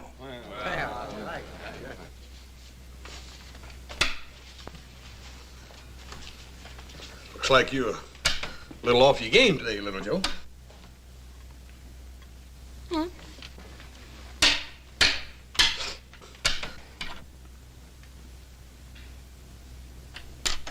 Sheriff, they're holding a meeting over at Hammond's store. I don't like the looks of it. Andy Fulmer in the height of his glory. So-called cause and a hot-headed audience to listen to his ranting. What do you think it'll come to, Pa? I don't know.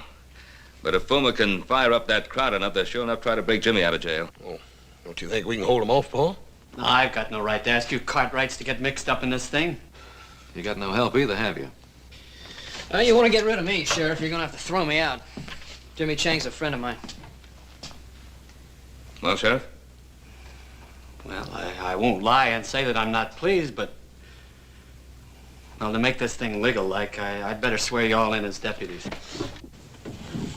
That's good. Always did want to wear one of them deputy badges anyhow.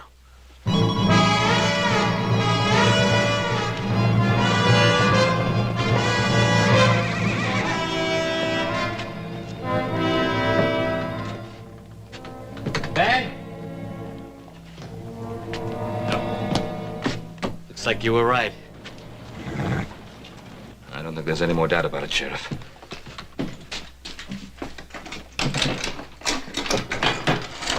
Look, there's only one way to avoid trouble, and that's by getting that boy out of town fast. But I can't rightly do that, Ben. Well, you can't rightly let them come in and lynch him either, can you? Ben, Jimmy Chang has been indicted for murder. That's my sworn duty to uphold the law, and it's also the sworn duty of you and your sons now. What are we supposed to do, sit here and wait? That's the way it is. Look, Pa, even if we get Jimmy out, we got to get him past those men. Yeah, I suppose nothing would make Fulmer happier than to kill Jimmy Chang while attempting to break jail. Now, look, Ray, there's no law that says a deputy can't walk out of here, is there? No, there isn't. If you boys want to change your mind, I can release you from any obligations. No, that's not what I meant. I just don't like the idea of sitting around here while Andy Fulmer calls every turn. What's on your mind, son? Well, Pa, I can't help thinking about Amanda and the way she behaved on the witness stand. Now, I've known her a long time. I just don't believe she's turned that bitter. You think you might want to talk to her? I'd like to try. Huh. It's worth a chance. Maybe through her you could break down Ridley's story. I don't like the idea of you going out there, though. No, Horse and I could cover him, Pa. Oh, that'd be playing right into Fulmer's hands. And there'd be 3 less guns in here for him to worry about. I'll get through all right, Pa. Well, I wasn't thinking of you getting through, Adam. I was thinking of you getting back in. And don't sell Fulmer short. He's got Ridley on his side, and he's going to do everything in his power to keep him there. Well, I'm going to risk it. All right, Adam.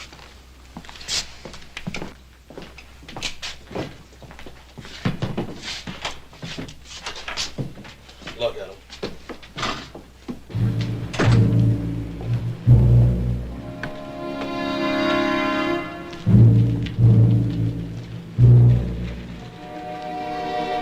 What's the matter, Cartwright? The stink of that woman killer get too thick for you in there? You get out of my way. You sure are proddy, Adam. Ain't no law says we can't stand out here in the street. Yeah, why are you Cartwright so nervous? We ain't doing nothing. Well, just keep on doing it.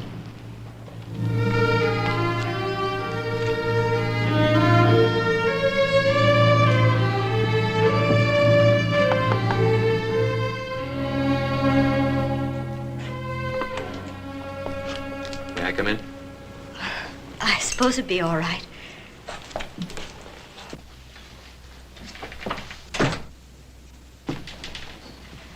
My father isn't home. Well, it's really you I wanted to talk to, Amanda. Would you like to sit down? Thank you. Well, all of us used to have some mighty good times in this house. We haven't entertained since Mother died. 7 years. Must get kind of lonely for you sometimes. I had obligations, and I assumed those obligations. Have to be at such a high price? You think it's been easy keeping the household together with Mother gone? No, I don't. I watched my own father do it for years. Yes, but Sally did everything she could to make things difficult. Yeah, Pa had his moments with all of us, too. She had no respect for anything, not for me or for my father.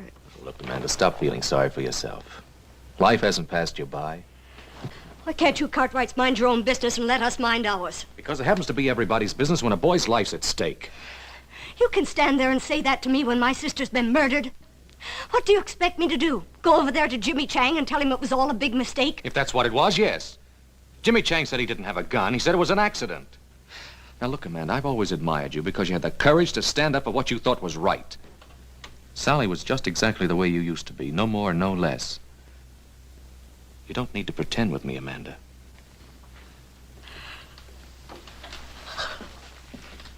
Oh.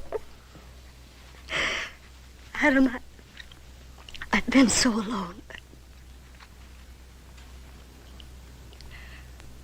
What should I do? Tell the truth. What are you doing in my house, Cartwright? Is no woman safe in this town? How dare you persecute my daughter? It's not your daughter that's being persecuted. There's a young boy over in that jail that's just about to face a lynch mob. That boy's a murderer and a heathen. He's been indicted for his crime. Indicted but not convicted. Or don't you think Jimmy Chang deserves a fair trial? James Chang will have a fair trial. Not unless you tell Andy Fulmer that's what you want him to have. Oh, Mr. Fulmer's an honorable man. He doesn't need me to tell him what to do. What's the matter, Mr. Ridley? You afraid to face up to Andy Fulmer and the principles you value so highly?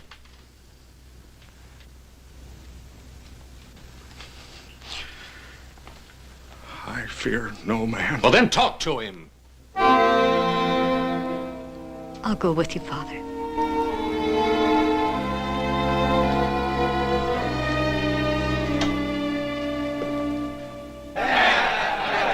What rights he got to stand trial anyway? He ain't even no citizen.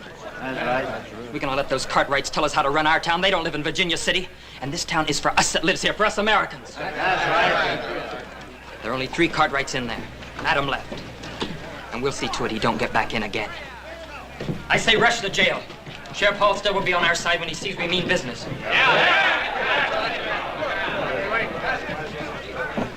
What are you up to, Cartwright? Just out for a walk with some friends of mine. What's the matter, Jesse? You seem nervous. Mr. Ridley, is Adam trying to force you to do something against your will? No man forces me against my will. I want to talk with Mr. Fulmer. You wanted to talk to me, J.R.? I've got to talk to you about everything. About those people out there. Why, certainly, J.R. Not a man in this town can't speak to me whenever he wants to. You come right on in. Miss Amanda?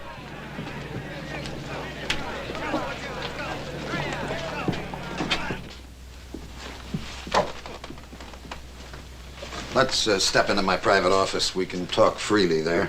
Well, I'll wait out here.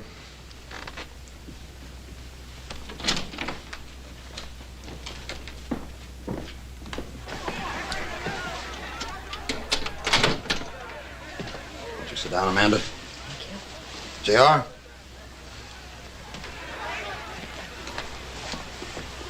Now then. What was it you wanted to say to me, J.R.?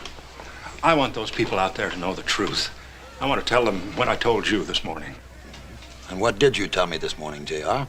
Why, that Jimmy Chang is innocent. That my daughter's death was an accident. And what did I say then, Mr. Ridley? I just don't remember.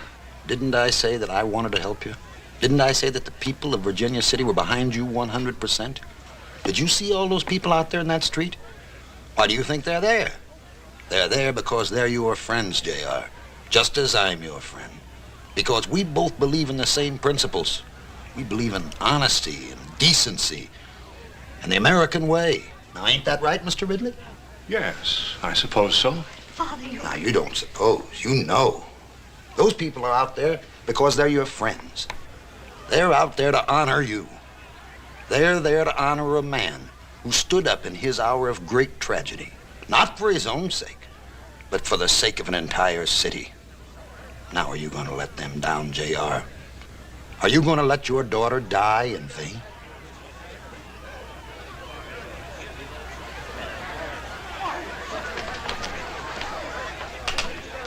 They're waiting for you out there, J.R.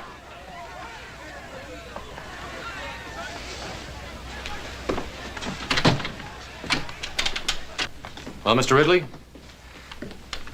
I have no right to stand in the way of my friends, the people here in Virginia City. Like I say, J.R., I like your ideas fine. You talk to me anytime. The door's always open. What happened in there? Adam, it was horrible. It's as if my father has no mind of his own. Well, I'll change his mind. No, Adam.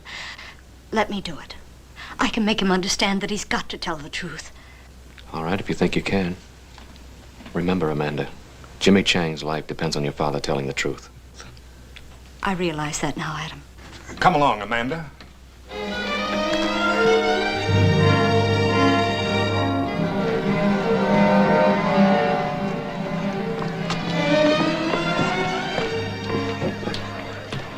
Just where do you think you're going, Cartwright?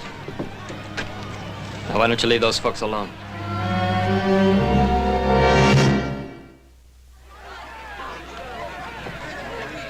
Boys, what's going on here? Cartwright here seemed to be in a hurry. We figured he was planning to pester the Ridleys some more. Now, you boys put those guns away. Jesse, you know we're not men of violence. You go right ahead, Mr. Cartwright. Just do whatever you like. I'll do just exactly that, Mr. Bowman. You sure you don't want me to stop him, boss? Now, why should you do that, Jesse? Just when we got things right where we want them.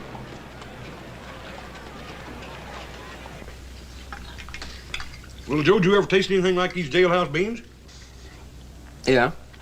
Yeah, but I'm trying not to remember it. What you mean to say is you don't ever remember tasting anything that's good, don't you?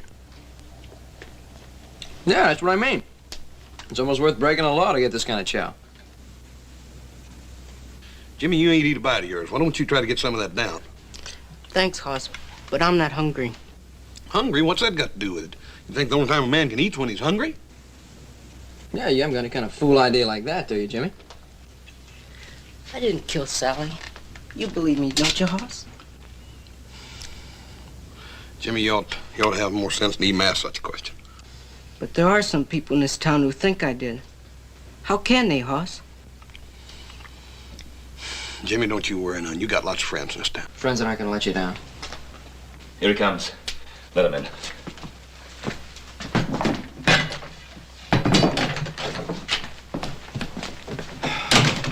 I really thought they tried to stop you from getting you back in here. Well, Fulmer's so sure of himself, he figured he didn't have to. Well, what about Amanda? Did you find out anything from her? Oh, I sure did. Anyway, I've convinced her she should tell the truth. I thought we had Ridley convinced, and then we got over to Fulmer's, and I don't know. Fulmer's got some strange kind of hold on the man. He's like so much clay in his hands. Anyway, Amanda's still working on him. What, do you think she'll get anywhere with him? Well, if she doesn't, we've got a lynch mob on our hands. Father, how can I make you understand what I'm saying to you? I'm on the side of right. Right. You're just doing what Andy Fulmer wants you to do. That boy's gonna die. Your sister died too, didn't she? Yes, she did. Until now, I don't believe I really cared. But now I know you don't care. How dare you speak like that to me? I dare speak like that because it's the truth. Your sister brought disgrace on us. And it isn't really Jimmy Chang you're trying to punish, is it? You're trying to punish Sally.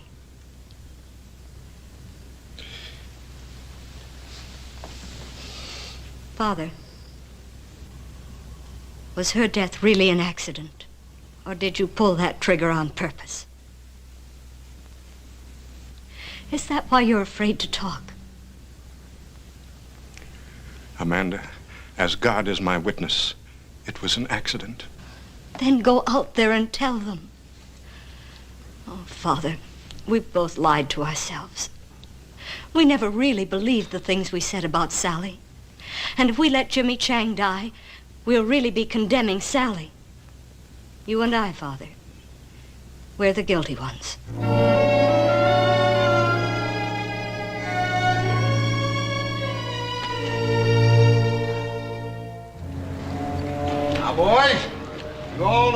I stand.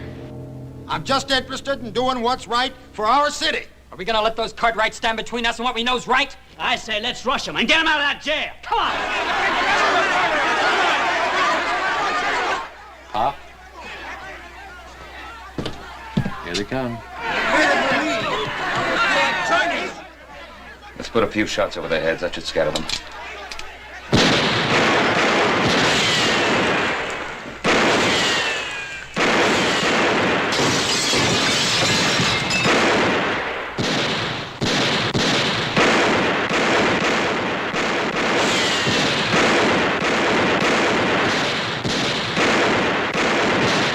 Here, stop that!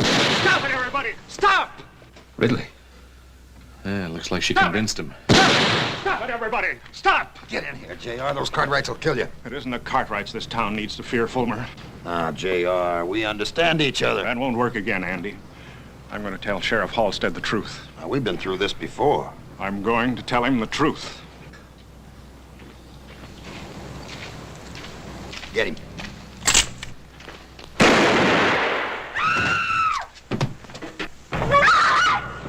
Fool. Why did you kill him? What? What are you saying? You told me to kill him. Murderer. You filthy murderer. Get him! He just killed my best friend! Jesse, drop the gun. Father! Father!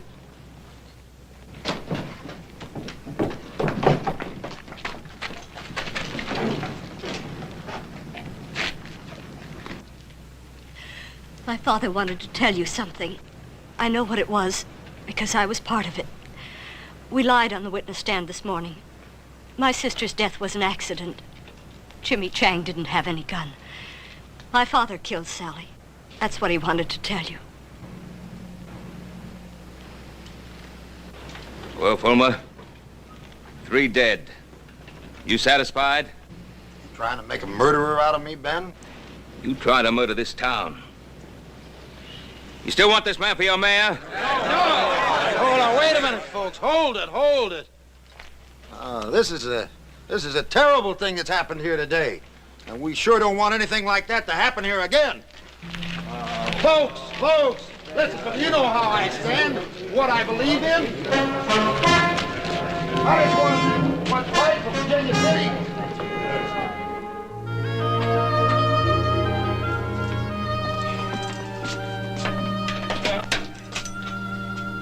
I'm afraid you're at liberty, Mr. Chang. Come on, Jimmy, didn't you hear him? Or don't tell me you done got to where you like it in here. But what? But what? I thought you were the one who had the fine ideas about going to college. Yes, I do, but... Well, if you're going to go to college, Jimmy, you got to bust out of this jail before you can start. It's all right, Jimmy. You can go home. It's all over now. Go on.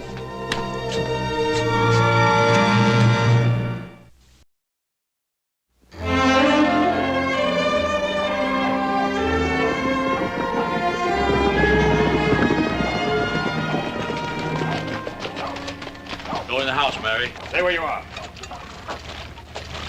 You have been served with a notice of eviction. Why are you still here? This is our house, mister. We got no other place to go. That is your concern, not ours. You can't go in there! Leave her alone!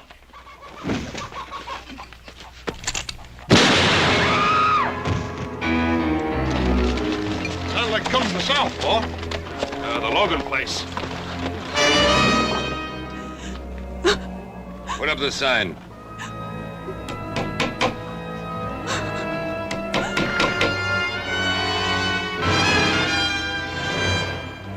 You'll be off this land by nightfall, Senora.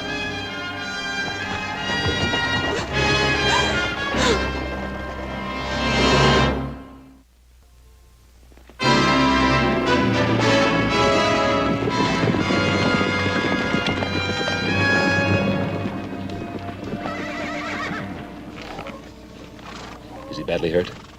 He's dead. They killed him. Mary, what happened? What was the fight about? They said we were trespassing. They said Senora, be off this land by nightfall. Senora.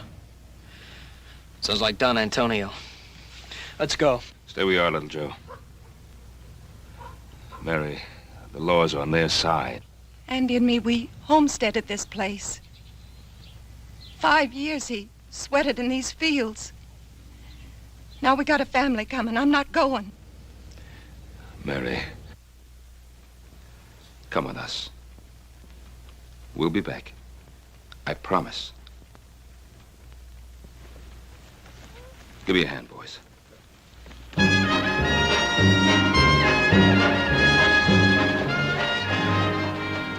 want to stay here?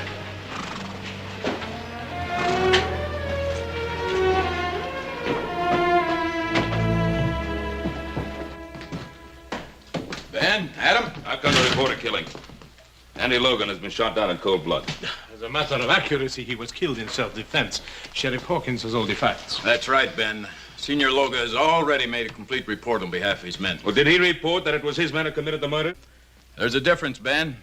Logan was given a notice of eviction, so he had no legal right to be on that land. And a couple of witnesses saw him attack Senior Luger's man. All he was doing was defending what was his. There's no evidence of that.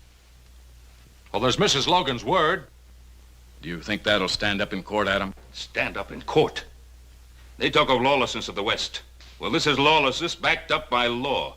They're evicting families, throwing them out of their homes, killing men, and you protect them. Now, keep your shirt on, Ben. I don't like this any better than you do. But this is not really your fight, Senor Cartwright. Why do you insist on interfering? Interfering? Of course it's our fight. You're trying to take part of our land, too. Technically speaking, yes. But although the De La Cuesta land grant takes in a few hundred acres of Ponderosa property, it is such a small section of your great rancho, you will hardly miss it. We happen to value every foot of our property, Senor Luga. Your pardon, senor. It is the property of my niece. Perhaps she will be gracious enough to permit you to retain it, if your attitude is cooperative. Well, you know what you can tell your niece. Some respect, sir. You are talking about Isabella Maria Inez y Castro de la Cuesta, descendant of one of the oldest and noblest families in Spain.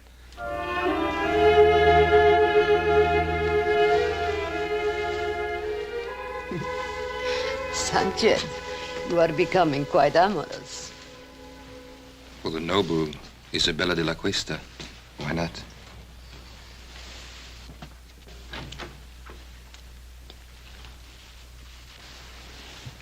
Why don't you knock? Since when do you require privacy? One man meeting another in your presence. It's a common thing.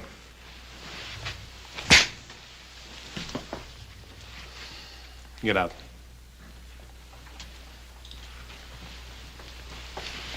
My respects, dear lady.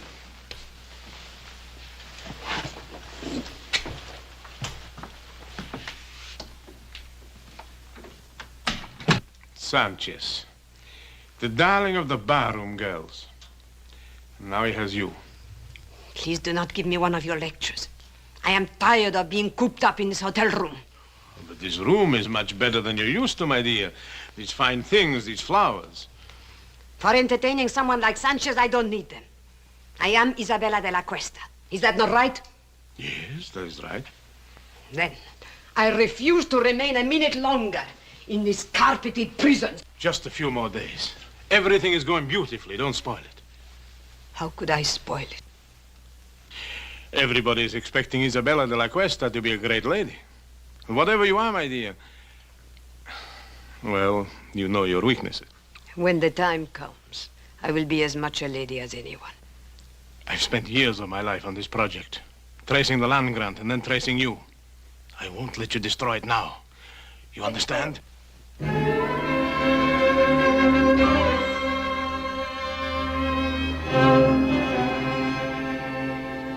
Why, you mean this Luca can just come in and throw homesteaders off their land and there's nothing we can do about it?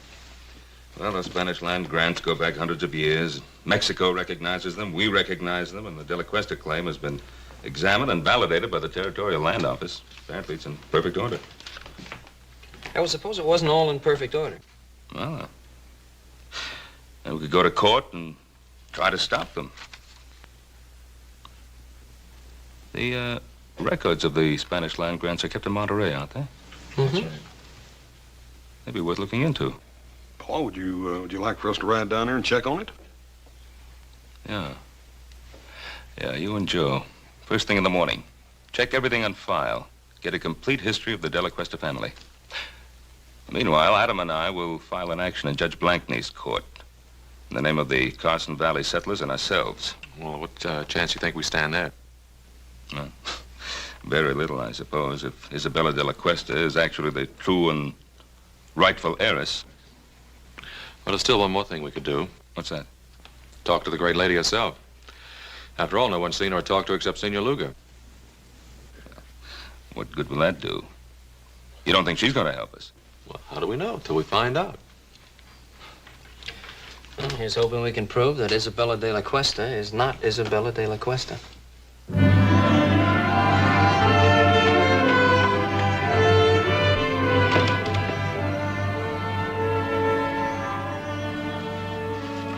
All right, Bill, where'd you put her? What are you talking about, Adam?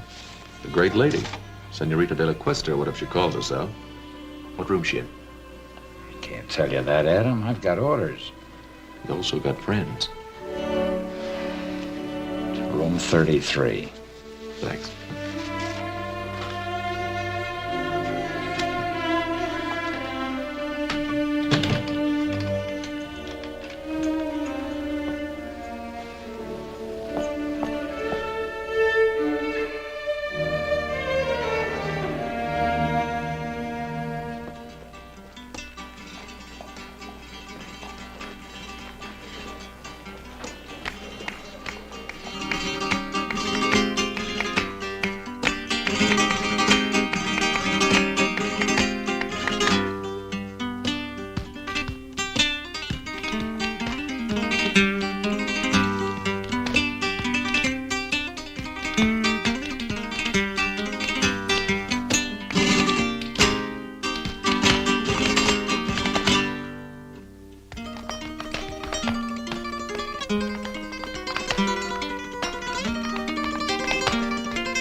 Very, very, very nice, Rosita.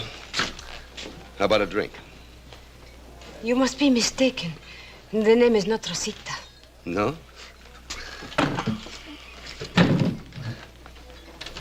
What is it, then? Go away from me. Look, Rosita, you wouldn't happen to be that woman that everybody in town is talking about, would you? The one that's claiming all that land? Let go of me. Come on, just a couple of hundred. Nobody has to know the name is Rosita. You are wasting your time. The name is Isabella de la Cuesta. Go away. You don't get off that easy. All right, let her go. Well, now you just get out of here, mister. This is none of your business. Well, now, I'm making it my business. Well, you make tracks or I'll cut you. Now, you can leave now.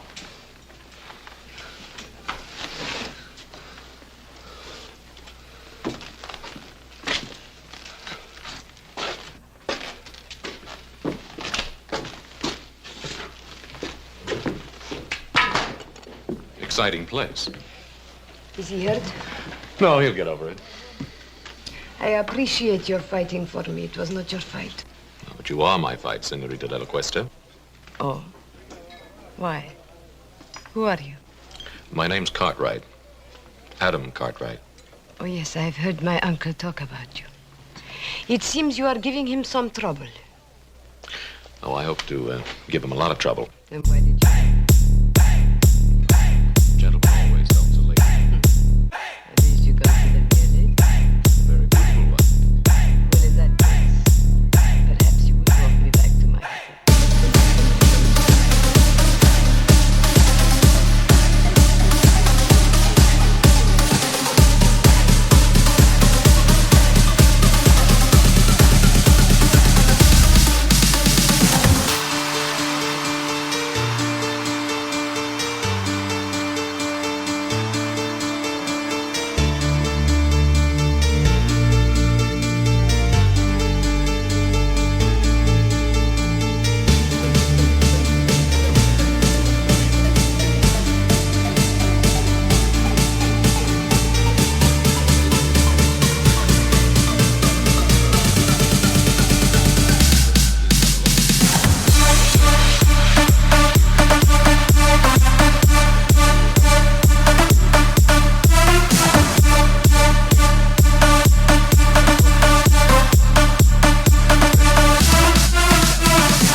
Hasta luego, senorita.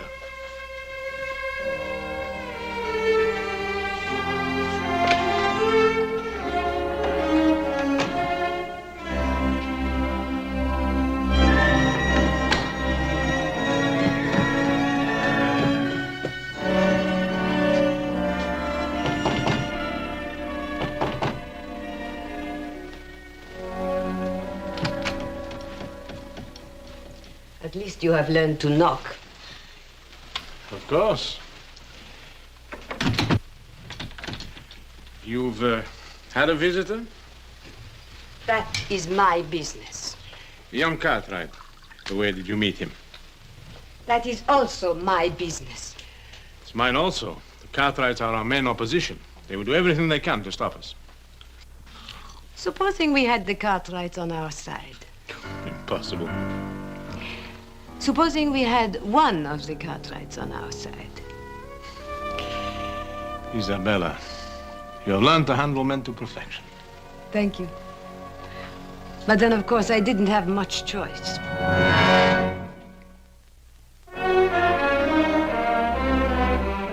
Adam, well-bred Spanish ladies don't usually spend their time in a saloon. I know. I thought the same thing myself. I went back to the hotel with her and had a glass of wine. Oh, good, good, good. Did you find out anything? Yeah. One thing, she's quite a beautiful woman. Well, we knew that. What else? She's very sensitive about her past. Uh-huh. Won't talk about it at all. Adam, you may be heading in the right direction. Maybe so, but I don't know how happy I am about it. Why not? It was your idea. Yeah, I guess it was. But she's not exactly the kind of woman I thought she'd be. Adam, this is the woman who's trying to grab all that land. Is she? Or is it Senor Luga? Well, what's the difference? They're both in it together. Why are you defending her? Look, I'm not defending her. I'd just like to know more about her.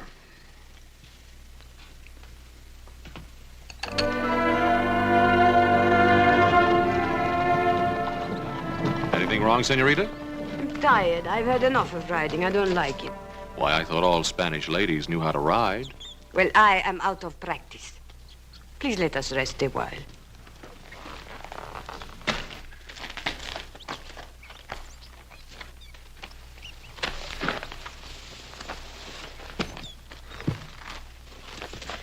Why did you bring me out today? Just to find out if I could ride? Well, there's something about you, Isabella. Is there? What is it? Well, it isn't nobility, I'll tell you that. Then what is it? It's...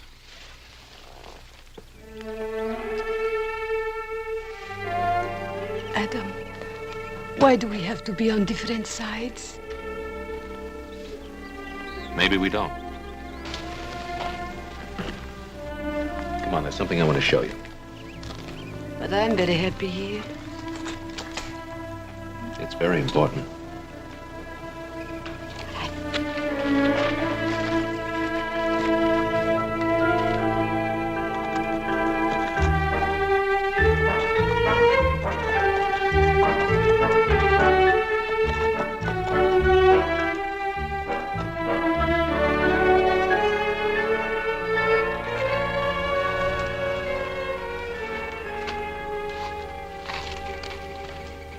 What is this place? Well, it's part of your holdings. I think you ought to get to know it. Is this the time? Why not? You not only have land, you have buildings too, see? Man and woman used to live here. I understand a child was on the way. So they will live somewhere else. The woman and the child, maybe. The man's dead. As a matter of fact, he died exactly where you're standing now. He was murdered by Sanchez. They never told me. He won't be the last to die either. They're trying to evict settlers all over the valley. There'll be lots of fighting, lots of widows. Then let them not fight. Only you can stop it. Oh, no, Adam. You cannot blame that on me. I do not want people to get hurt, and I do not want them to get killed. But I have to think of myself, too. They cannot have what is mine. Well, you know you'll never enjoy this land. There'll be too much blood on it.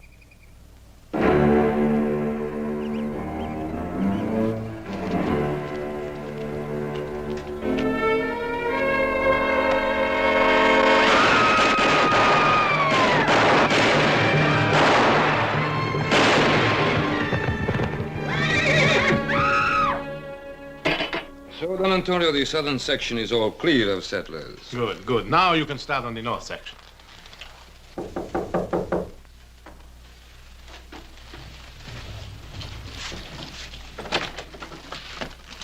Yes, who are you? The name is Smith. High Card Smith. Yes? I'm an old friend of Rosita's. Show the gentleman in, Sanchez. Come in.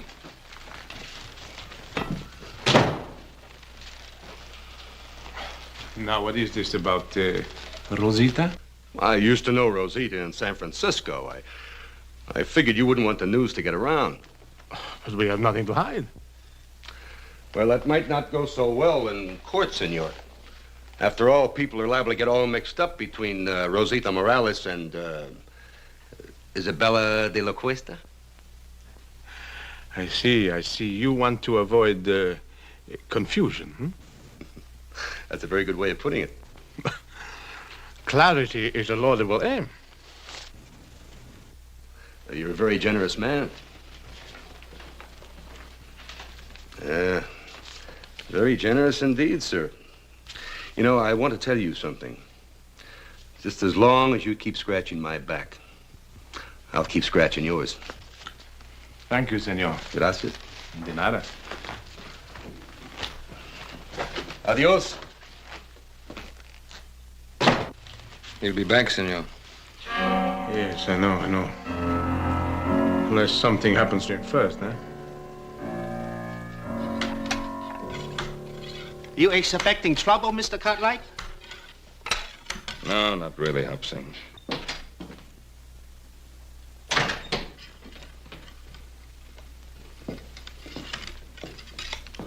What are you doing, Pa?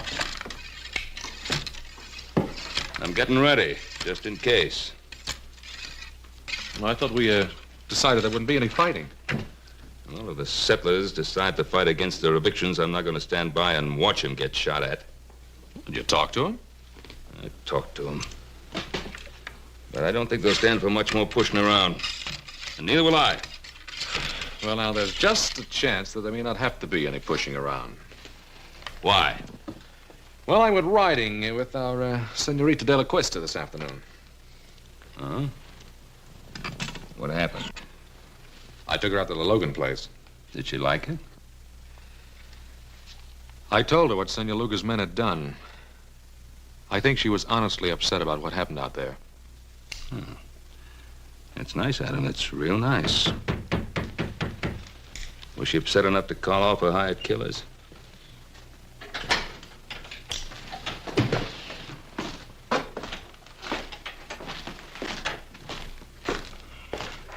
Well, if it ain't the great lady's knight in shining armor. And what do you want here? Just a few words, friend. The name is Smith, High Card Smith. You must be the main Cartwright, huh?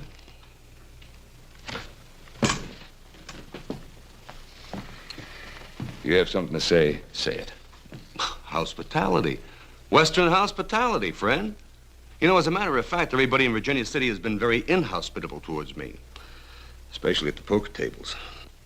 What are you selling? The history of Isabella de la Cuesta.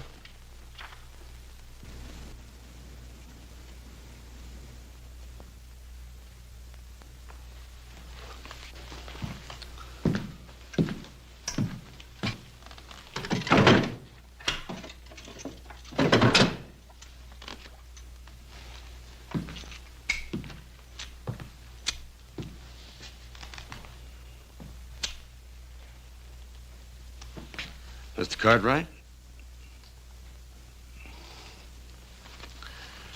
Well, her name is Rosita Morales. She used to be a barroom girl and a dancer in a cheap waterfront dive in San Francisco. And just how do you know that? Son, I was there. I'll bet you were. Just a minute. Just a minute, Adam. That's what we wanted to find out, isn't it?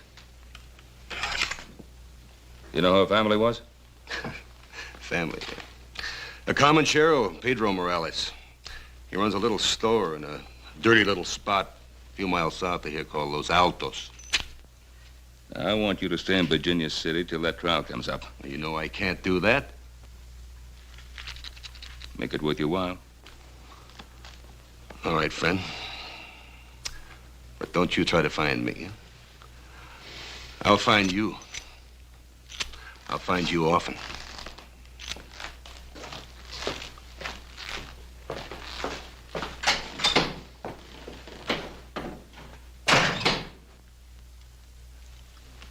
Well, now we know who our great lady is. Well, I'm going to get some fresh clothes. And then you and I are riding into Virginia City. We're going to see Luga. And we're going to tell him exactly what we know, and we'll put an end to this thing right now.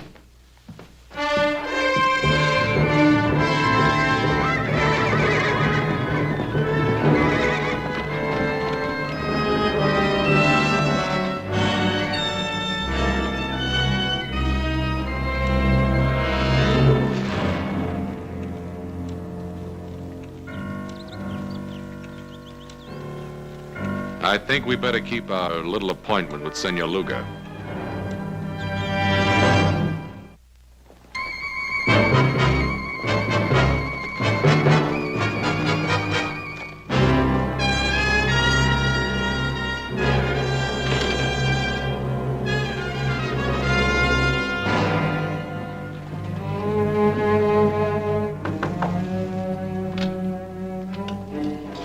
I was just riding. I need a glass of wine for refreshment. Try the saloon. You wouldn't deny a friend a glass of wine, huh? Get out of here. No, what's on your lips is sweeter. Let go of me. Perhaps you prefer young Cartwright, huh? Go away. Still good, huh? No, go away.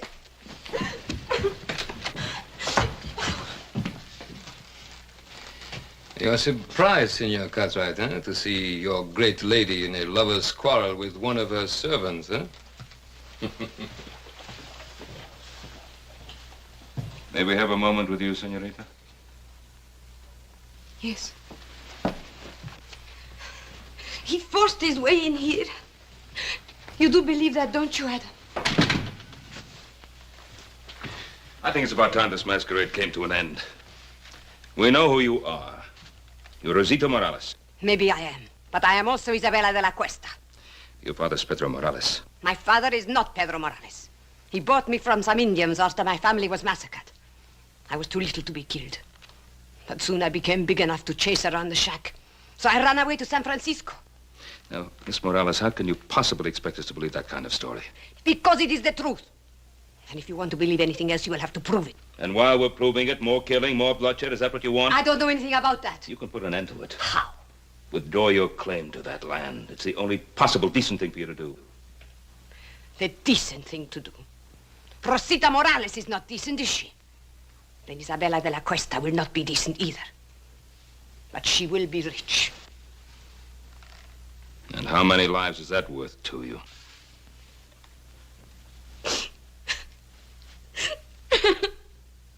Oh, that's enough. What do you want me to do? Help her? Feel sorry for her? What? I don't know, Pa, but this is getting us nowhere.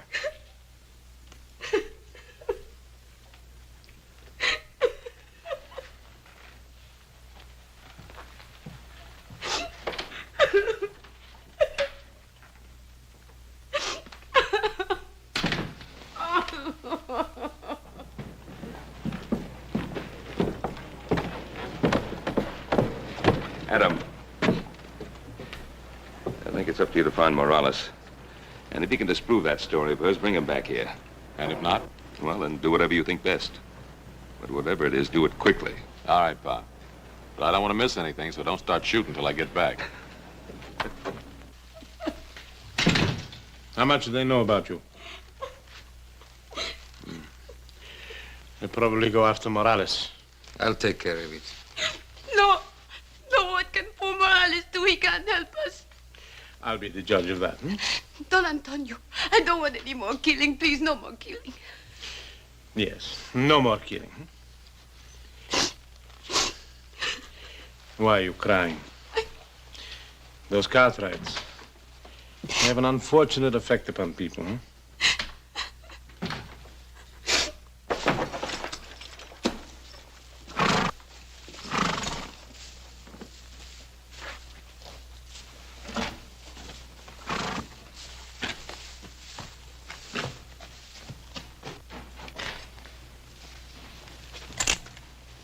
One moment, amigo. Don't turn around.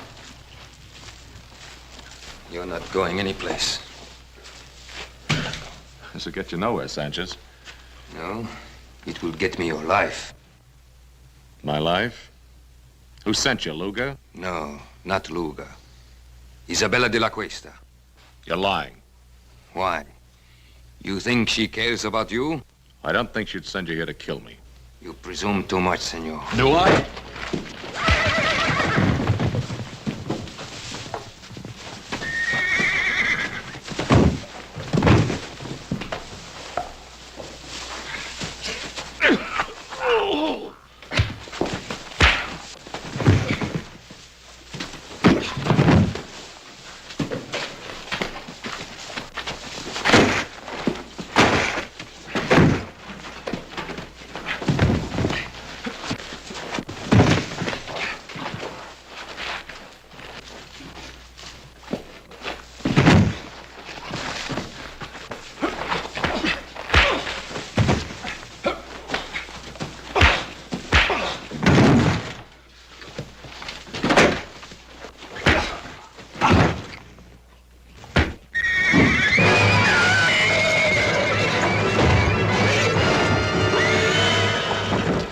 Get him out of there.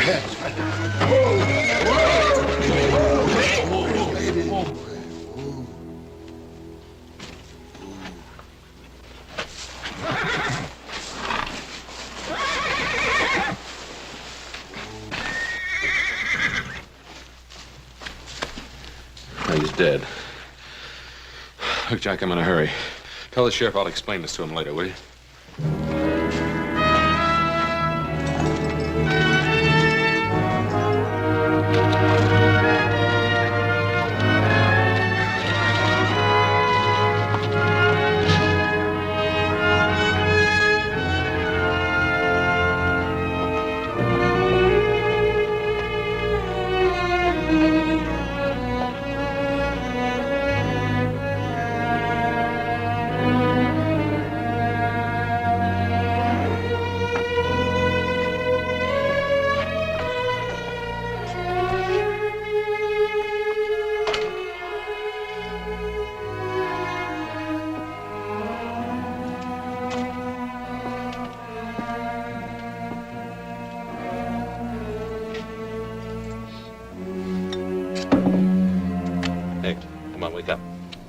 Wake up. ¿Qué pasa? ¿Quién es usted? Come on, wake up, wake up. Why? Who are you? What do you want? Now listen. I'm looking for a girl named Rosita. What do you know about her? Rosita.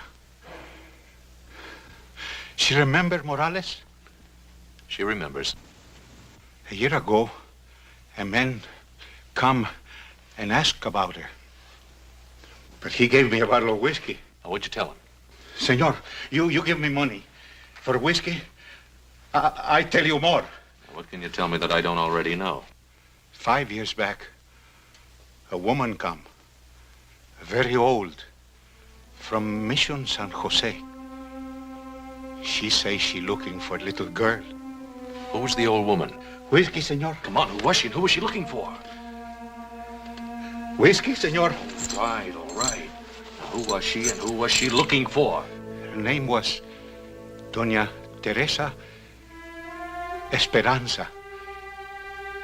She was looking for a girl named Isabella Maria de la Cuesta. Isabella Maria de la Cuesta.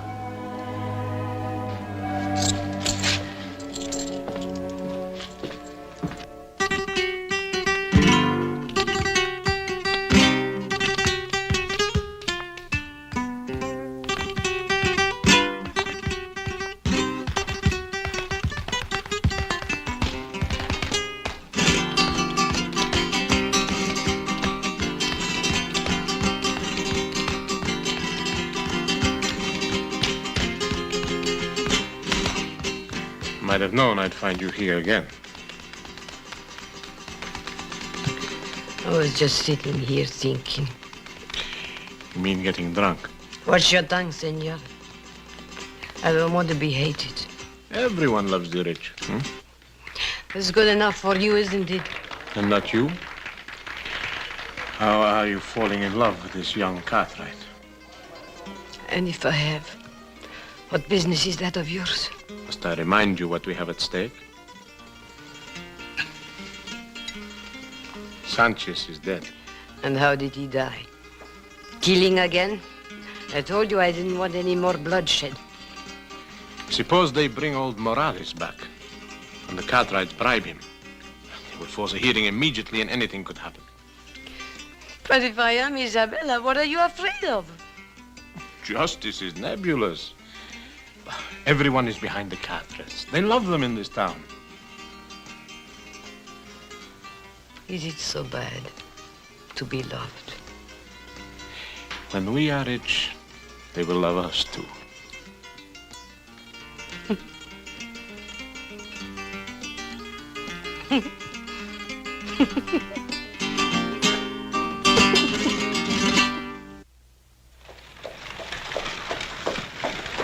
Howdy, Judge. Oh, hi, Ben. Come on in for some refreshment. I can't, Ben. I'm just rushing back from Carson Valley. Oh. But I did want to speak to you for a second. It's about that hearing. Ben, I'm afraid I can't delay it any longer. Well, Judge Blank now... Tell me, when do you expect the boys back from Monterey? Well, they should be back real soon now. It's a long ride over the Sierra. Yeah, I know. What about Adam? When do you expect him back, Ben? Well, it should be any day now, maybe tomorrow. Now, I'm counting on you holding off that hearing till he gets back, Judge. Ben, I can't. I can't hold off any longer. For the good of the people in the community, this thing has to be settled one way or another. Ben, I've got to call that hearing for 2 o'clock tomorrow afternoon. I'll see you then. Come on, boy. Come on.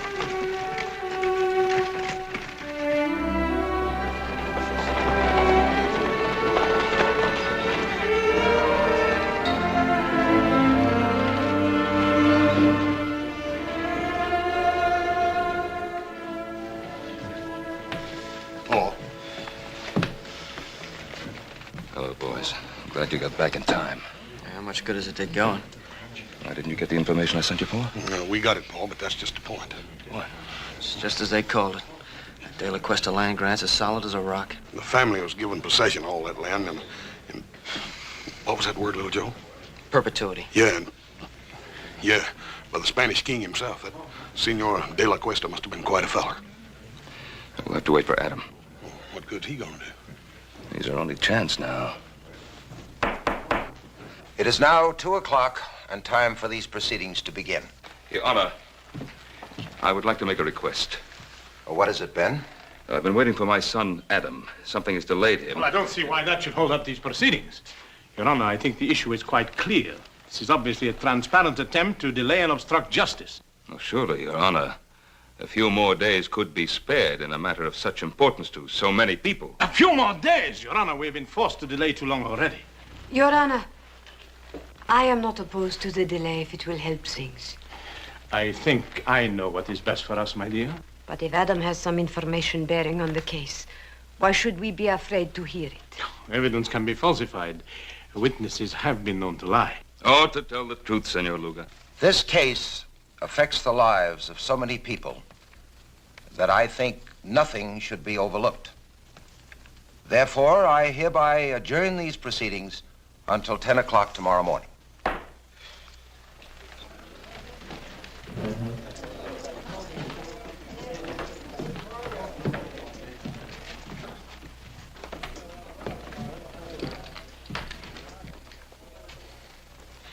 It was a very foolish thing you did, my dear. At this point, all I want is the truth. Don't be so noble, Isabella. That saloon on the waterfront, it's still there.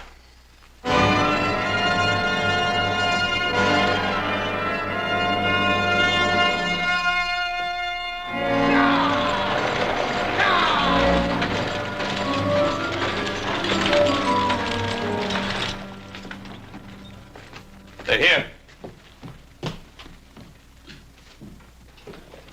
Well, Adam. Hello, Pa. How's everything? All right, outside of a little shooting. Somebody tried to stop us outside of town. Oh, that's why you couldn't get here yesterday. Nope, I had another reason.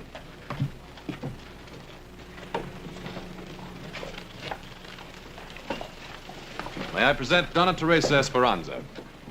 Donna Teresa, this is my father, Ben Cartwright. I am honored, Senora. Thank you. I'm sorry you had to take such a long journey. If at last I find my grandniece, no journey will have been too long or too difficult. Well, may I?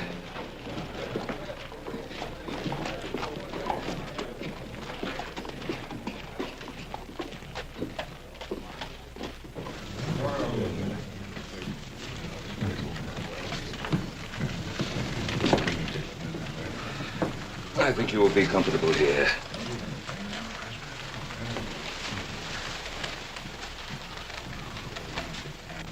Adam, who is she?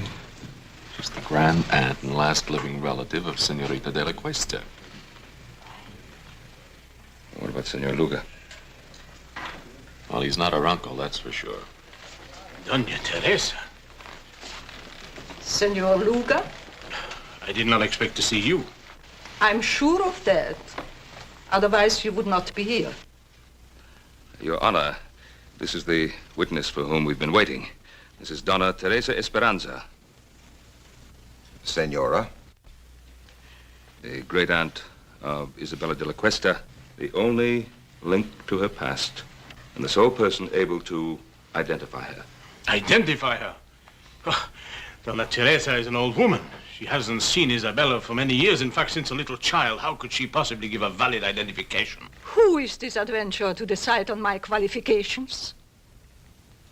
Not so long ago, he dared to visit me and seek to enlist my aid in his evil and corrupt scheme. What scheme do you refer to, Senora? His plan for me to vouch for the identity of my grandniece, the last of the De La Cuestas. Would you be able to identify the girl if you saw her? Without question. Very well. Your Honor, I protest this entire proceeding. Senor Luga, you are out of order. If you please, Senorita.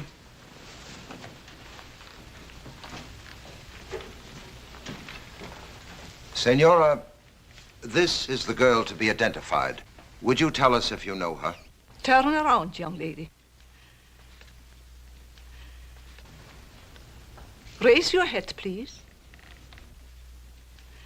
The carriage, the tilt of the head, the dark eyes.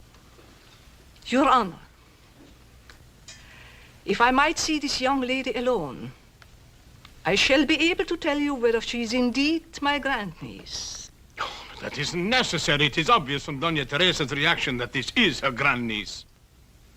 Your Honor, I would like to talk to this lady in private, as she suggests. Sheriff, will you clear the room, please? All right, gentlemen. Now step outside.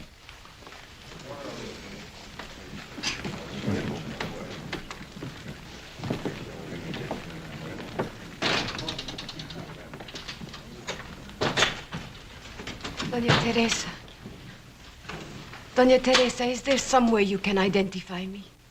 Some way? I mean anything definite.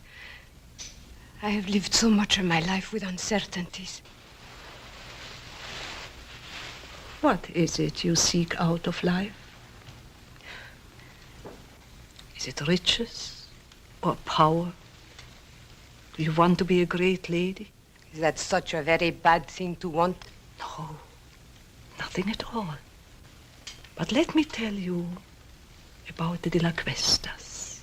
The outstanding characteristic of the De La Cuestas was generosity. Generosity? I'm an old lady, and perhaps sentimental, but I know in my heart that the De La Cuesta would have not taken the land from the people who bought it with their blood and sweat. You seem to know a great deal about the situation. That must have been a very interesting ride you had with Adam Cartwright. Most interesting.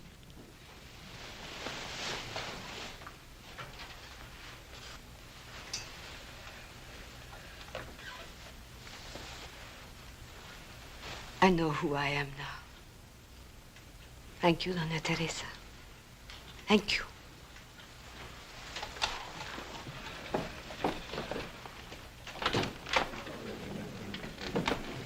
Honor, there is no need to go on any longer. I am Rosita Morales. She's lying. What did you do to her? You are Isabella de la Cuesta. Tell her the truth. Senor Luga, you'll have your share of truth-telling. Come with me. You fool. You could have had it all. You could have been the richest woman in this country. Where are you going? I'm going back where I belong. To San Francisco.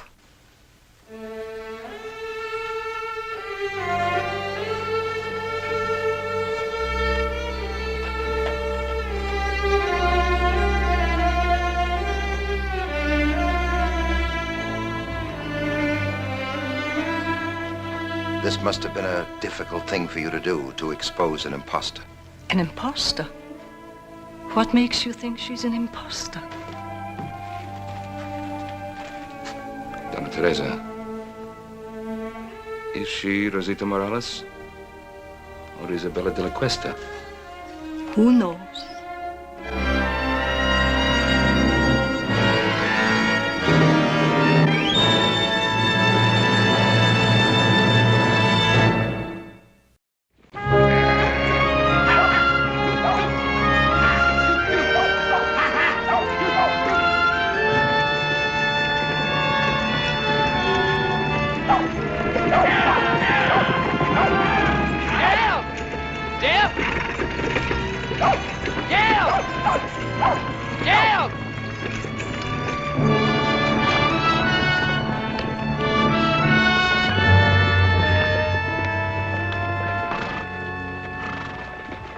I got the lay of it just the way you told me, Jeb. It's good forage land, as far as you can see, with a clear pass through the Sierras off to the left. Looks like our luck is running for a change, Billy boy. Desert south, nothing but rock and bramble north. And right in front of us, it's opening up like the Red Sea into the land of milk and honey. Right in front of us. That's the Ponderosa, Jeb. We can't cut through there. You don't understand, Jeb. That's Cartwright land, far as your eye can see. You mean they own all that? Own? Man don't own nothing unless he's willing to die holding on to it. I worked out this way. I know Ben Cartwright. Why, he'd kill every last one of us before he'd let a sheep set foot on the Ponderosa. Start bringing up that flock. Now. I come a long ways with you, Jeb. But I ain't riding against Ben Cartwright for you or nobody. Start bringing up them sheep, Burton. I'm pulling out, Jeb. And you ain't got nothing to say can stop me. Don't appear there's much I can do to stop you either. No hard feelings, Jeb. But I just ain't gonna ride against Ben Cartwright. That's all.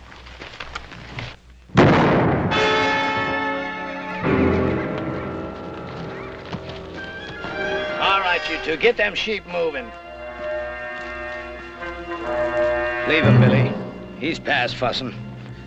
You got to learn to kill a man once you draw on him. But I shared second plates with him, Jeb. Just a few hours ago. Once a thing is dead, you got to get clear of it. The scruffiest hole squirrel knows that. Sure, Jeb. You're lettered, ain't you, boy? Yes, sir. I spell out some. All right. You read that to me, boy. And Moses went up from the plains, and the Lord showed him all of the land.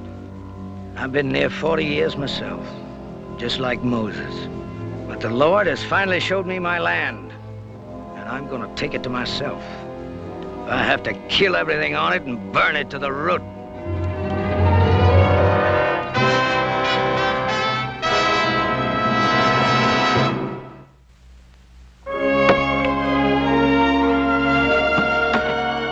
There'll be an easy way to make a living in this. There he is. You know how, don't you? No. Marry a rich gal. Little Joe, you reckon how long it's going to take us to clear out all this stuff out of this drain ditch? I figured the rate we're going, it'll take us about 5 or 6 years. Yeah. Hiya, Pa. Ah. I ask, you ever see such a pair of working fools? Well, Adam, I wish some of that would rub off on you. Well, now, Pa, the way I look at it, if a man expects to get ahead in this world, he's got to use his brain instead of his back. Adam, with a place like the Ponderosa, a man has to be able to use both. Now, come on, let's get the boys a hand.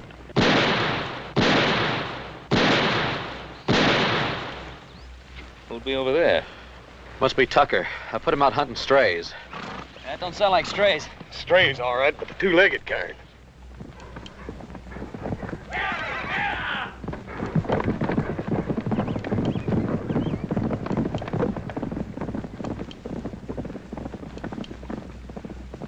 That was just a warning.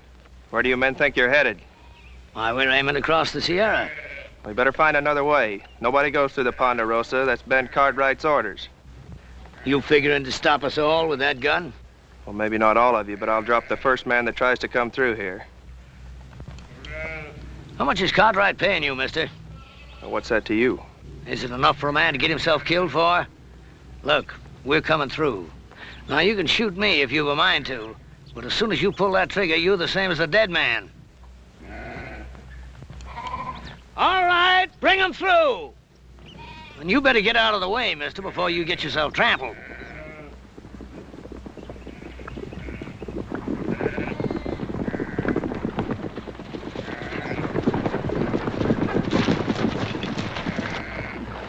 I warned him, Ben. I give him clear warning. Well, nobody expects any more, Sam. You've been told you're on Ponderosa land. I'd be obliged if you turned the tails of those sheep and got them off. Are you, Ben Cartwright? Drummond. Jeff Drummond is my name. We ain't bringing no trouble. We're just looking to pass through on the way to California. No more than that. Mr. Drummond, I'm sorry. I can't let you take those sheep across the Ponderosa. You mean you got all this here and you ain't willing for us just to cut through? That's what I mean. Why, you got enough land here to parcel out a state of your own, and you're sitting fat right on top of it, ain't you? Let me ask you a question, Mr. Cartwright. What more right have you got to this land than me? It's mine. That's right enough. Every inch of this land's deeded in our name, if that's what's bothering you, Mr. Drummond. Oh, a deed, huh? Why, deed is only a piece of paper. Looks to me like all they got is some scribbling on paper. It's what backs up the scribbler, Mr. Drummond. That's what counts. How many of them you count, Billy?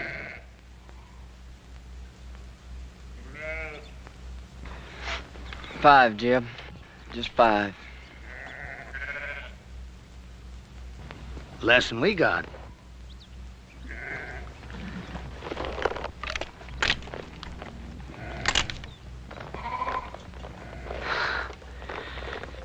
Well, there's no cause to draw down. I was just resting. Look, I'm only trying to get passage through to California, and I aim to pay for it too. Drummond, I don't want any of your money. Well, it's getting on near to dark. You wouldn't mind if we was to camp here for the night? Well, all right. But you make sure you're gone by tomorrow morning. Is that understood? You won't find us here. I promise you that.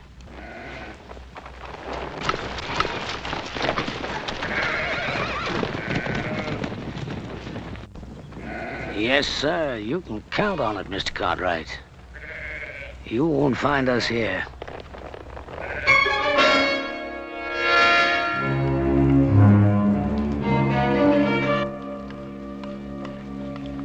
Here you are, Billy. I saved you a chaw piece without no grizzle. Well, that's out of your helping, Jeb. You best keep that for yourself. Oh, I had my fill for tonight, boy. You take it. Thank you, Jeb. You know, you could still use fattening up. If you was one of my sheep, rib scrawny like you are, I'd have sold you off for hoof glue before now. You did fatten up some, though. When I first come on you and them wranglers was fixing to string you up, well, you didn't look like no more than a fence post. You've been mighty good to me, Jeb. I appreciate everything you've done. I only hope I can pay it back sometime. There'll be a time come, boy. There's always a time. Well, you better get yourself some sleep before morning. What are we doing, Jeb? Going back? Well, I don't know yet. I gotta think on it. You see, the way I figured it, we'd have made California just about spring market time. That flock would have been fat and woolly. We'd have got a sight of cash for 'em. But I don't know. No, I've got another blanket for you, boy. That's Burton's, isn't it? What difference does it make? Ain't no good to him buried. I was just asking. Night, Billy. Night, Jeb.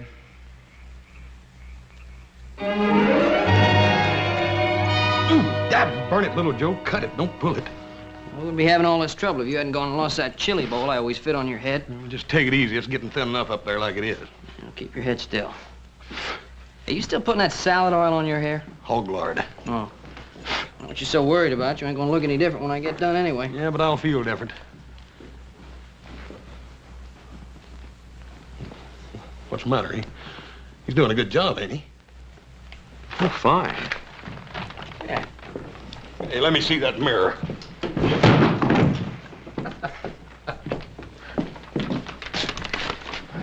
Well, I got an idea. Oh, about what, Adam? Well, I've been thinking. The way the country's growing, and more people coming west, California, we could cut a road across the north section of the Ponderosa. Not a bad idea. I'll give it some thought. Well, I'd like to start on it, Pa. Well, Adam, I said I'd give it some thought. Oh, by the way, tomorrow morning I want you to ride out and see if Drummond and those sheep of his have cleared out. What if he hasn't? Well, then we'll make sure he's cleared out. Why do we have to take the law in our own hands? Now, we're not taking any law into our own hands. What do you want me to do? Open up the Ponderosa to every scavenger that comes along? Drummond's kind turns the land to dust and then just moves on. Look, Pa, I'm not saying let Drummond in. But there gotta be people after him. Farmers, traders, homesteaders. And what are you gonna do, take a gun to them, too? Now, you know that isn't so, Adam. But I will take a gun to Drummond's kind. He'll grab anything he can get his hands on. Now, tomorrow morning, you go out there and see that he's gone. Is that understood? Yeah. All right, Pa, anything you say.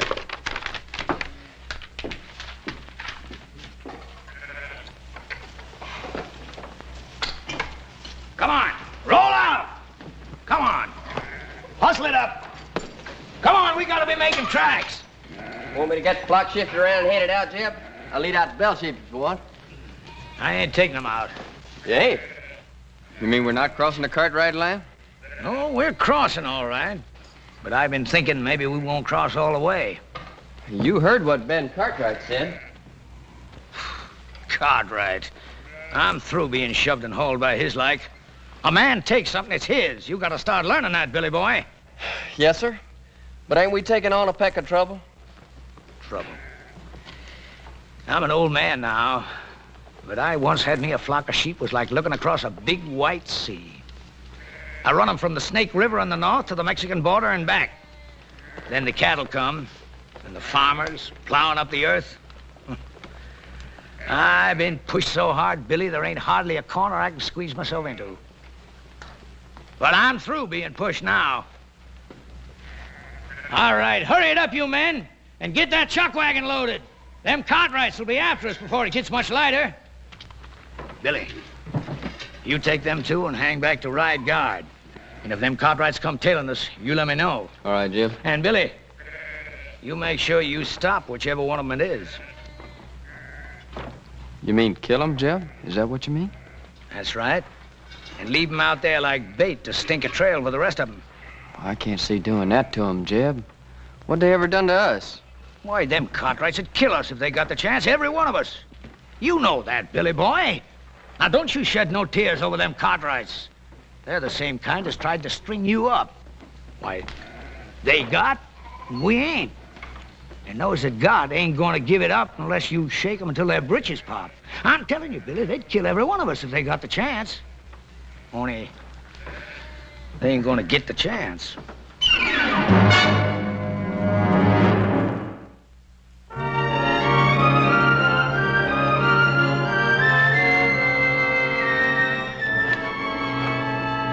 This looks like about as good a spot as any to set up. Set up for what, Billy? You talking about an ambush? You just do like I say. I've been riding with old Jeb for a long time now. I know the way he thinks. How do you mean, Carter? That old buzzard. He's thinking about killing himself some Cartwrights. Hey, you know I'm right, Billy boy. You spot yourself up there. Collier, you head on down a ways.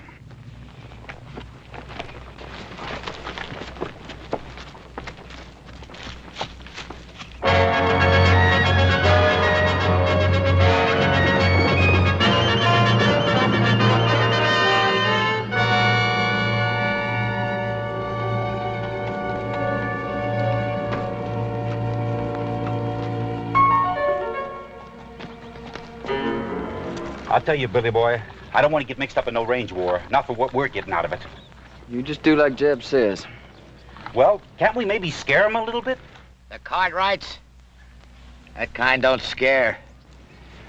Maybe you feel like having Jeb flay the skin off you for not doing what he says. Jeb says shoot. Shoot to kill. Hey, Collier, what about all this? You mean about killing the Cartwright? I mean about getting strung up for Jeb Drummond. I don't plan to get strung up for Jed Drummond or nobody. Come on, let's get out of here.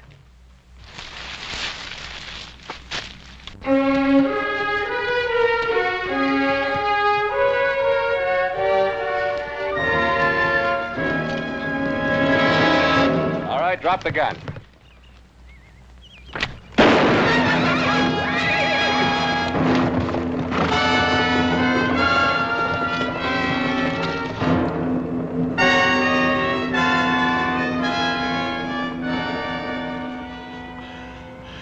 You win, mister. I lose again.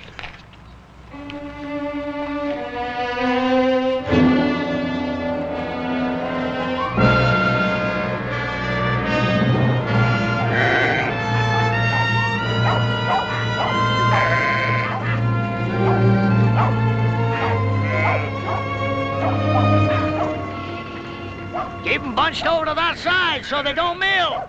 And get them two moving there. Gonna make new camp, Jeb? No, not here. It's too rocky. I'd like to get to that draw up ahead. Pasture up there, Jeb. That ain't no good for the sheep. No, not for the sheep it ain't. But for what I got in mind, it's fine. Come on, get them sheep moving.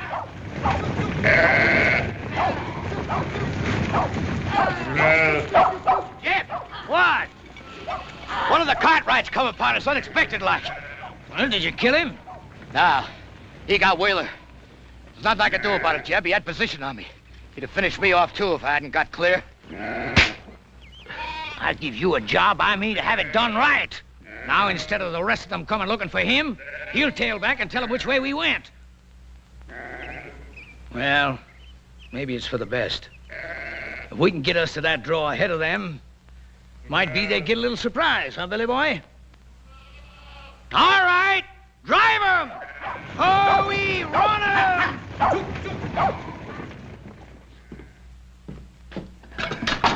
Should have run that bushwhacker off for good last night. Want me to ride into town, tell the sheriff? I don't need any sheriff. That flock of sheep, he couldn't have gone more than a few miles. We can get rid of them before dark. Now, wait a minute, Paul. Let the law do it this time. What's wrong with you, boy? You want to sit here and twiddle your thumbs while Drummond's sheep eat our land bare? By the time the lawyers and the sheriff and the court in Virginia City get through haggling with what should be done, the whole North Pasture will be torn up. Get your guns. We got work to do. What kind of work, Paul? Get those sheep off our land. Now, look, Paul, I don't want you running after Drummond. Now, just settle down. You going soft, boy? Paul, you're just as bad as he is. I'm what?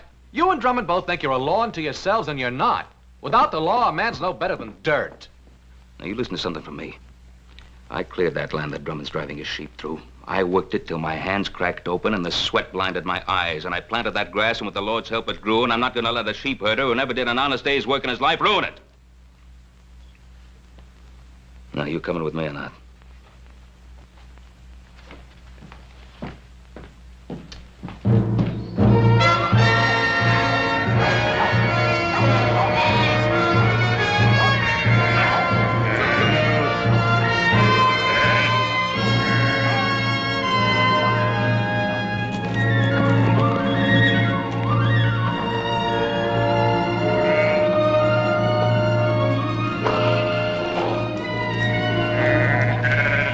All in, Jeb.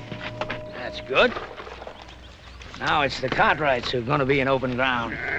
Jeb, you sure you ain't picking off a bigger piece than you can chew? It's a blind draw, Jeb. You let them come in here, it's us that's gonna be trapped. Well, if that's what they thought, might turn out just a bit different. It don't matter if they got us trapped, long as we get one of them. Just one. You let them walk in here, what's going to keep Ben Cartwright from killing off the whole lot of us? Of course, Cartwright is the kind of guy that don't shoot unless somebody else fires the first shot. Well, I don't like sitting here like a treed squirrel. I say we get out there and face them straight off. All right, go ahead. Well, what's the matter? You ain't going, are you? Because you ain't smart enough to tackle a man like Cartwright. He'd chew you right up and spit you out on the ground. Any fool can go out and get himself shot dead. If you ain't gonna face them, what are you gonna do? You ever see Injuns go after a herd of buffalo? They dog out the strays one by one. And then pretty soon the rest of them are scared and running over each other. Collier, I want you to take 2 men and hide yourselves up there on that ledge over there. Billy, I want you to get back down the path by the draw there. Because if we split them up, that's where some of them are liable to run for it. Well, sounds good, don't it, boy? Yeah, I guess so. That ain't what you're thinking, is it? What are you thinking, boy? You're asking us to shoot those men down like there's nothing but a bunch of bounty pelts. Well, sure I am. What's wrong with it? I didn't say nothing was wrong with it. That's good. Because I hope you ain't forgetting how I first come on you. Strung up for a horse thief. You didn't do it, but you had a rope around your neck anyways. Well, this ain't no different. And the Cartwrights ain't no different neither. They'll kill you if you give them the chance. Maybe not with a rope, but they'll do it. What are you gaping at? Nothing, Jeb. Well, you get back there where I told you. Now, look, boy. I've been pulling myself through this world for a long time. And when you get right down to it, it's a fact. You got to fight back, whichever way you can, or you just get beat to the ground. All right, get back there where I told you to go.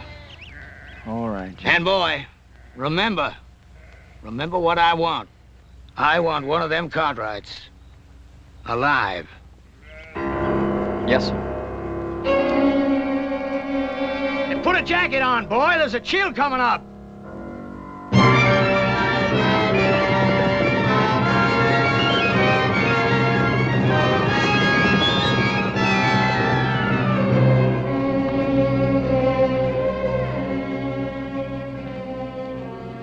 Well, what do you make of it, Hoss? I can't figure out why, Paul, but it looks to me like he took them sheep right up into that blind canyon. That old scavenger. He isn't leaving the Ponderosa at all. He's planted a camp here. What makes you say that, Pa? Well, why else would he be heading up into that blind draw? Oh, up there he can protect his flock and have a good chance of standing us off. There sure ain't no sign of him anywhere else, Paul. Now, that's the way it appears, except there's no pasture for his sheep in that draw.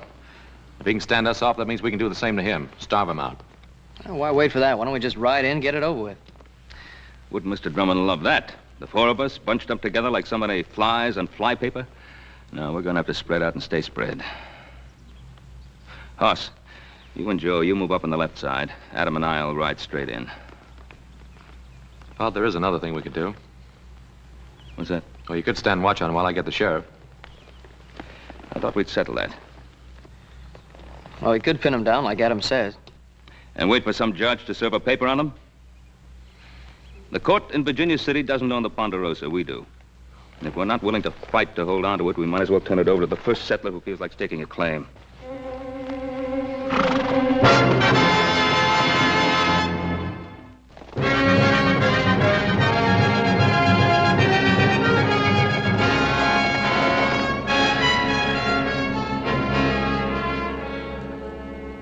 Collier, take your men and move them out into the open. What for, Jeb? We got good position on them Cartwrights right here. Just do like I say. Take those men and move them out in the open. But, Jeb, them Cartwrights will be sitting ducks from here. We could wipe them all out. I don't want to wipe them out. Or maybe just miss wiping them out.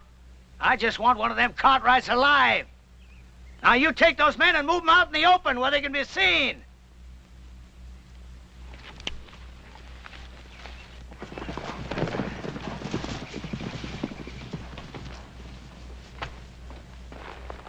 They're all right.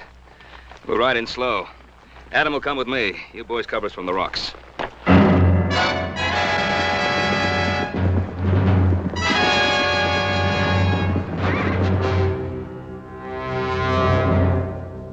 want fire, I'll tell you when to shoot.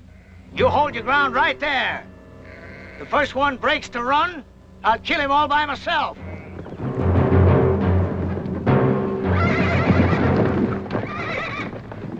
I hear you, Cartwright. My son and I are coming in there. You fire one shot, there won't be a one of you ever comes out of that drawer alive.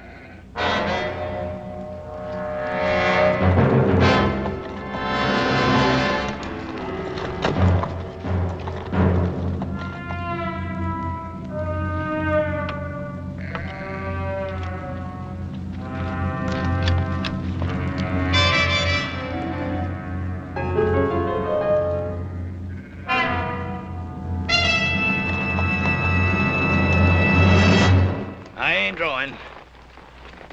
Drummond, I ought to let you and your sheep starve.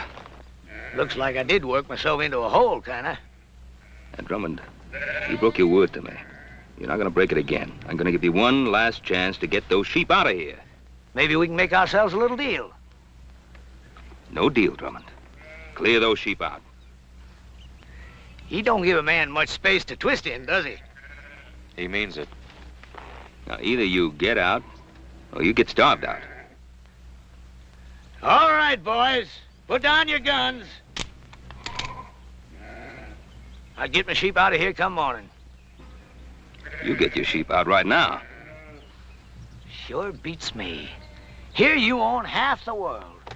And me, all I'm asking is the right to drive a few miserable sheep across the corner of your land. You'd think you could do a man that little good. You got a mighty unreasonable old man, boy.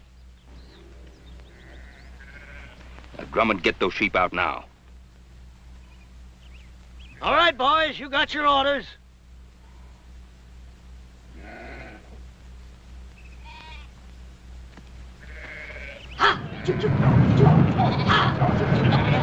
Adam, help me get those sheep on the move.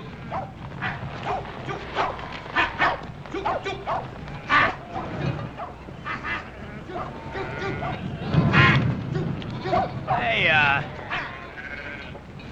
you look like a reasonable fella. Maybe we can make us a little deal. You heard what my father said. All right, you men, let's get 'em moving.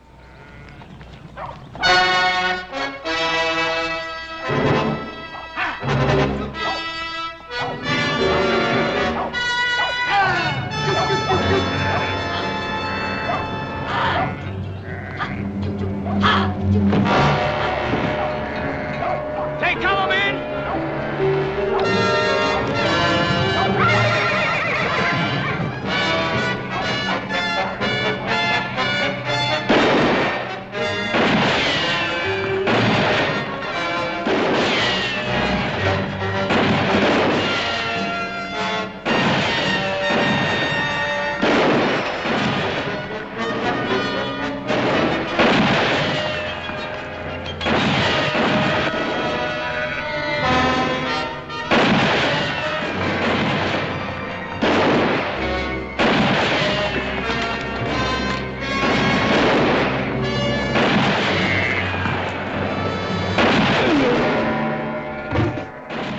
Shooting, Paul. Adam's cut off in there. I've got to get to him. Paul, you can't make it down there. Joe! Yeah, Pa? I'm gonna try to make it up along that ledge. Paul, you can't make it. I got Adam in there, I'll make it.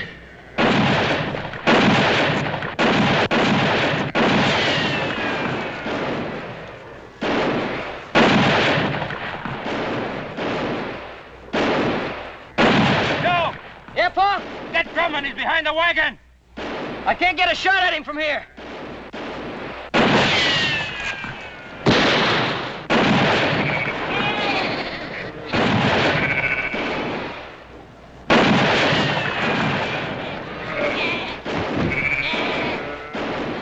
You're cut off, boy! Throw down your gun! You heard him. Drop it. Adam! Make for that path behind you.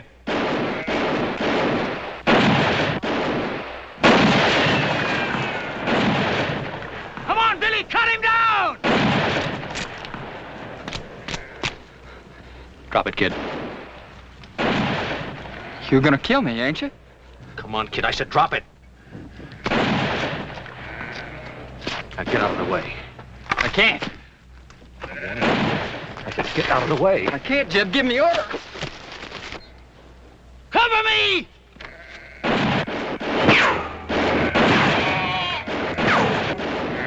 Drop that gun and put up your hands. All right. Now come on down here.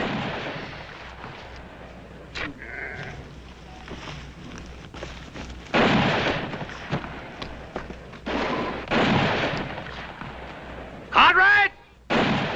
Cartwright, can you hear me? You call your men off or I'll kill your boy right now.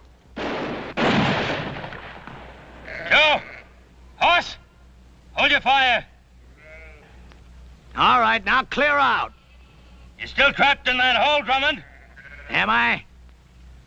You got yourself an empire, ain't you, Mr. Cartwright? Is it worth your boy's life? Well, is it? What do you want, Drummond? You hear that, Billy boy? What I want, Mr. Cartwright? Ain't that what you said? Well, I'll tell you flat out. First off, I'm gonna run my sheep across your land. And I'm gonna graze them till they're full enough to bust. And your son is gonna be with me every step of the way. And if you try stopping me, I'm gonna put a bullet right in the back of his skull. It's been a long ways to here, Mr. Cartwright. A long ways and a lot of time. And if you got any doubt about my meaning what I say, well, you just make your play. All right, Drummond. I can't stop you. But you listen to me, and you listen good. If you put a scratch on my boy, I'll find you, and I'll kill you. If I have to follow you clear to hell. Paul, we gotta do something. Maybe Adam was right. Maybe we should have called the sheriff in the first place. I don't know. He was right. My fault. Oh, Paul. You know we don't blame you for nothing. It's just the way things turned out. Hoss and I would have done the same thing if it were up to us. That's right. I made Adam do it my way. I let Drummond outsmart me. Paul, you heard little Joe.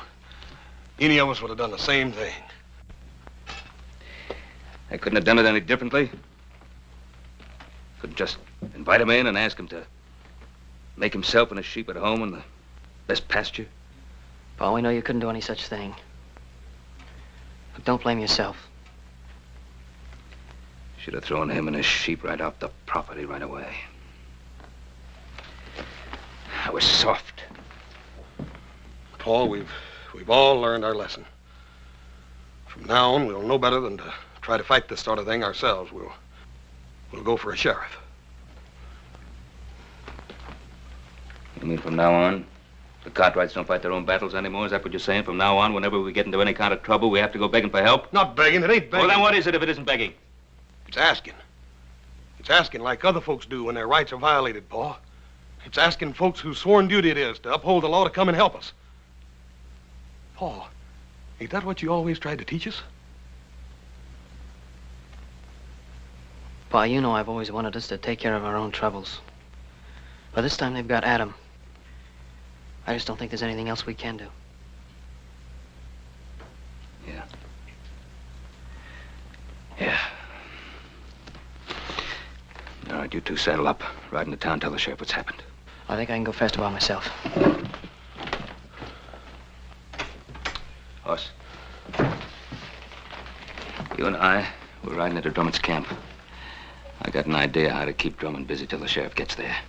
I don't trust him, for then I can see him. Yes, sir. All set, Jeb. You look at them sheep? They're resting and quiet. I bet they ain't felt as good in their bellies in a month of Sundays, grazing on all this nice, fat Cartwright grass. Sure is good pasture, Jeb. You know something, Billy? I've been thinking there ain't nothing we can find in California as good as we got right here. Now, is there? Well, I guess not, Jeb. Good land, lots of it. Why, we can raise ourselves the biggest, fattest flock of sheep in the whole country right here. And I'm gonna take it, Billy. All of it. How are you gonna do that? I knew that Providence would show me a way. Him? You mean young Cartwright? Mm-hmm. Before I'm done with him, Ben Cartwright is going to be begging to give us the Ponderosa to get his son back. You remember one thing, Billy. You catch a man where he's soft, and you can most always squeeze anything you want out of him. You better take care of him. I don't want nothing to happen to him just yet. I'll take care of him. Yes, sir, Billy. There ain't nothing at all in California we ain't got more of right here. Say, you must be clean hungry. Eat some of them beans before the cold. See you in the morning, Billy. Night, Jeb. Night.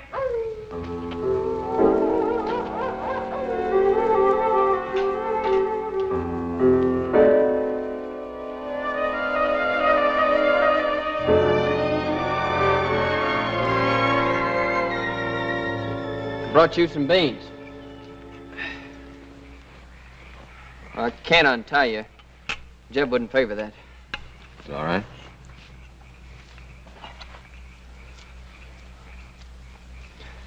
You could have killed me yesterday when you had the chance. Guess I could. If you had, you wouldn't be here like this now. Yeah, I guess that's true. Why'd you do it then? Why'd you kill me when you had the chance? I don't know. Just couldn't. That ain't like Jeb said. I mean about what you and your pa'd do to us. Oh, what'd he say we'd do to you? Kill us. First crack out of the barrel. How long you been with Drummond? Oh, a year. Maybe a little more. I met him when I first left off farming and took to the road. Wasn't exactly like I met him. Some drunk cowhands was gonna hang me up for stealing a pinto. But I never done it. How old were you? 19. I guess that's how it happened. Well, I didn't know much then. But like now. I bought the horse off a peddler fella. But I never had sense enough to get no papers for it. Just dumb, trusting like. Now he's taught you not to trust anybody, huh? Jeb saved my life. That doesn't mean you have to live the way he does. I owe him. But I guess you wouldn't know what it feels like to have a rope strung around your neck. Not with a regular family and living the way you do. No, sir. Old Jeb, he just come by and scattered them trail hands off. And you think he did it for you? Haven't you been around him long enough to know he doesn't do anything for anybody except himself? That don't make no difference. Oh, I guess it weren't so much to save me as much as old Jeb just got it in for cattlemen and cowhands and that like. He's bitter in his ways, like my pa was. What happened to him? He got himself killed fighting over a few acres of bare, rocky ground back in Kentucky. Wasn't like I knew him much, him or anybody. Mostly I just sort of shifted around from one kin to the next. Doesn't mean you have to stay with him. He's always done good by me. Listen, he's no better than something that crawls after carrion. You want to plunder your piece of land bad enough to have his taint rub off on you? You talk mighty big, don't you, mister? That's 'cause you got it all. A family and regular living and all this good, rich land to hang on to. All I got in this world is Jeb Drummond. You remember that, mister. I got nothing in this world but Jeb Drummond.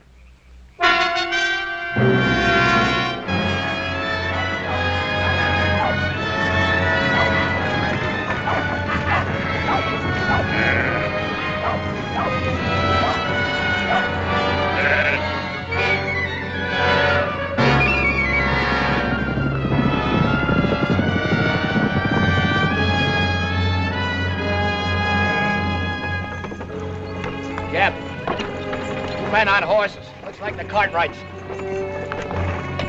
Hold on, what?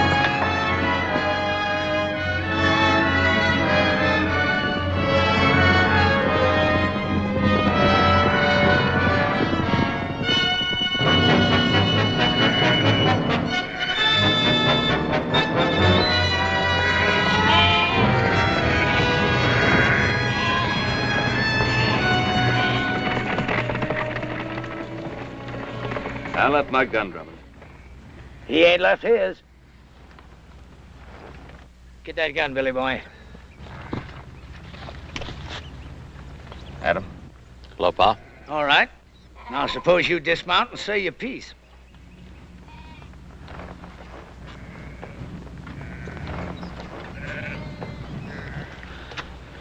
Drummond, let my son go. Take me instead. You? Did I hear correct? You hear correct. What are you figuring? You want a hostage. Well, I'll be a hostage. No, Pa. Well, Drummond, what about it? Well, I'll tell you, I don't care much which of you Cartwrights I hold as hostage. Because I got me another notion. What's your notion, Drummond? I've been thinking they had nothing in California as good as you got here. So I'm going to take it. All of it. And claim it as my own. How you figuring on doing that, mister? You planning on killing us all? Ask your old man. I think he knows. Billy boy, give me that paper. Yes, sir, Mr. Cartwright. I've got it all right here. A deed to 50,000 acres of your land. Now all you got to do is sign it and make it all legal. Drummond, do you think that my signing a ridiculous scrap of paper like that is going to make anything legal? Well, the way I see it, I'm willing to take the gamble. Because I ain't got nothing to lose anyhow. And you got something mighty important to gain. What's he got to gain? You. Because unless he signs this deed, I'm going to kill you and let your body rot where it drops. Adam, there's something you ought to know. I sent little Joe to town for the sheriff. Thanks, Pa. It looks like I've been wrong all along. No, you weren't wrong. And Drummond, with the sheriff coming, how do you think you're going to get away with all this? Well, like I said, I'm willing to take the chance. Yes, that's what you said. What about you? You willing to take a gamble, too? Whatever Jeb says is good enough for me. You too? I'm willing. Look at him. Do you think he cares if you get skinned and hooked like some coyote meat, as long as he can use you to get what he's after? All right, you had your say, mister. Now, do you want to sign this deed, or do you want to bury your son? Don't sign it, Pa. He won't shoot.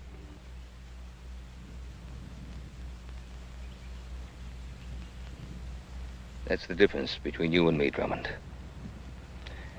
I'm not a gambling man. Give me that paper. Pa, don't. 50,000 acres, it isn't worth it. Isn't it?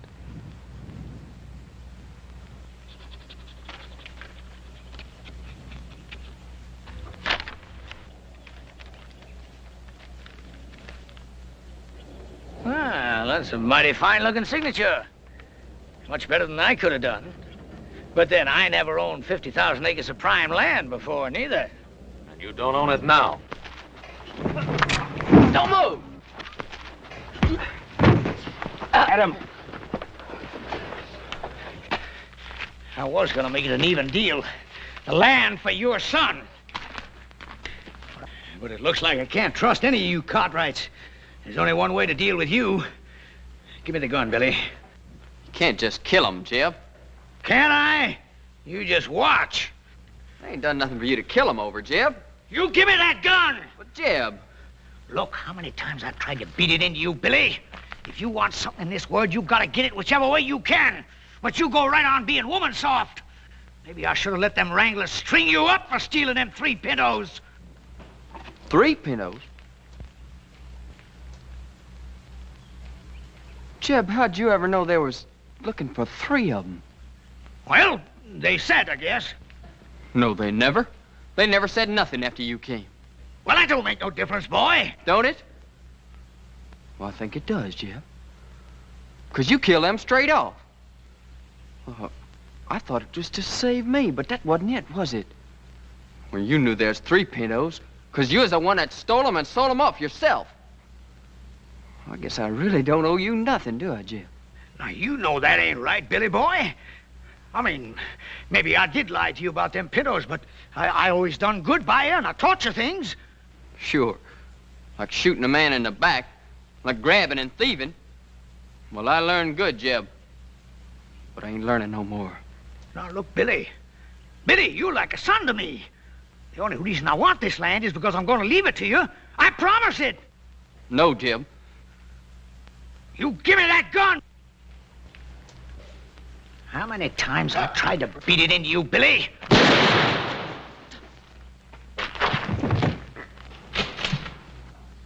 Jim. I should have let him hang you. You're no good, thieving, dirty double-crosser. Shoot him, Kaya. Kill him.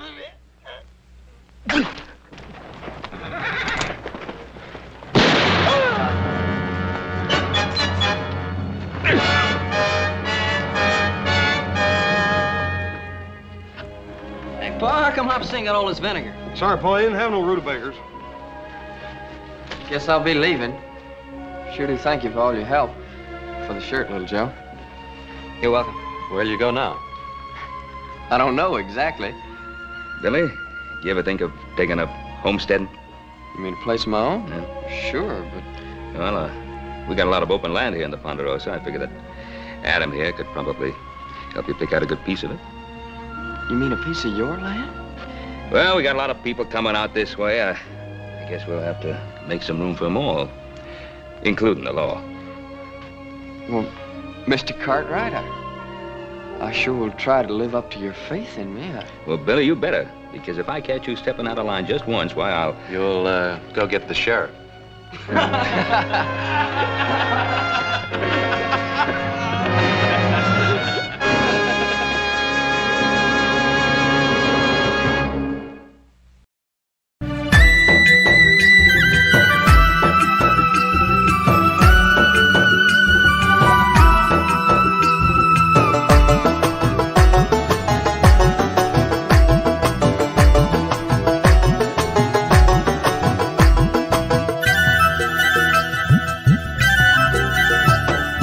ভালোবাসার পরশ পেয়ে অস্থির আমি গেছি হয়ে ভালোবাসার পরশ পেয়ে অস্থির আমি গেছি হয়ে সারা অঙ্গ জুড়ে আমার এসেছে ফাগুন চল নৌকা ডুবি খেলবো খেলা আজ দুজনায় চল নৌকা ডুবি খেলবো খেলা আজ দুজনায়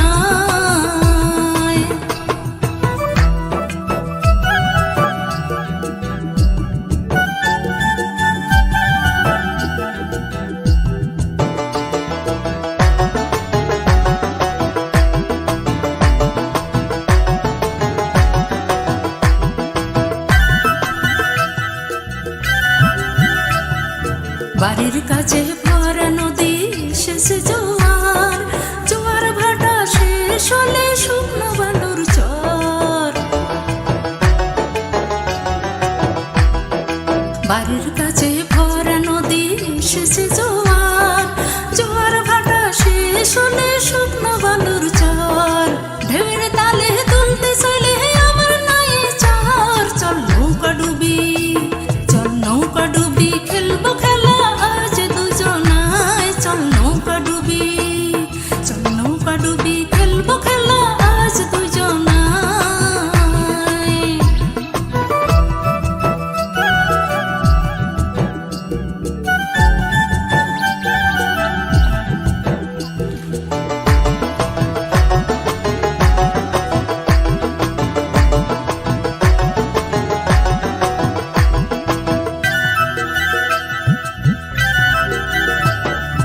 ফাগুন মাসের আগুন জ্বলা ভরা বসন্ত ঘুমিয়ে থাকা মনটা আমার বড়ই অশান্ত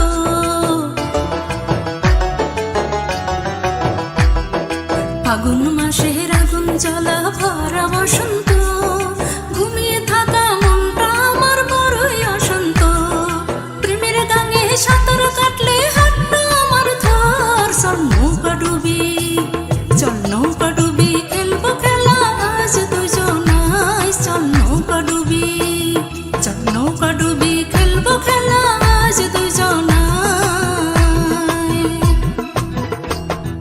ভালোবাসার পরশ পেয়ে অস্থির আমি গেছি হয়ে ভালোবাসার পরশ পেয়ে অস্থির আমি গেছি উঠেছি হয়ে সারা অঙ্গ জোরে আমার এসেছে ফাগুন চল নৌকা ডুবি খেলবো খেলা যে দুজন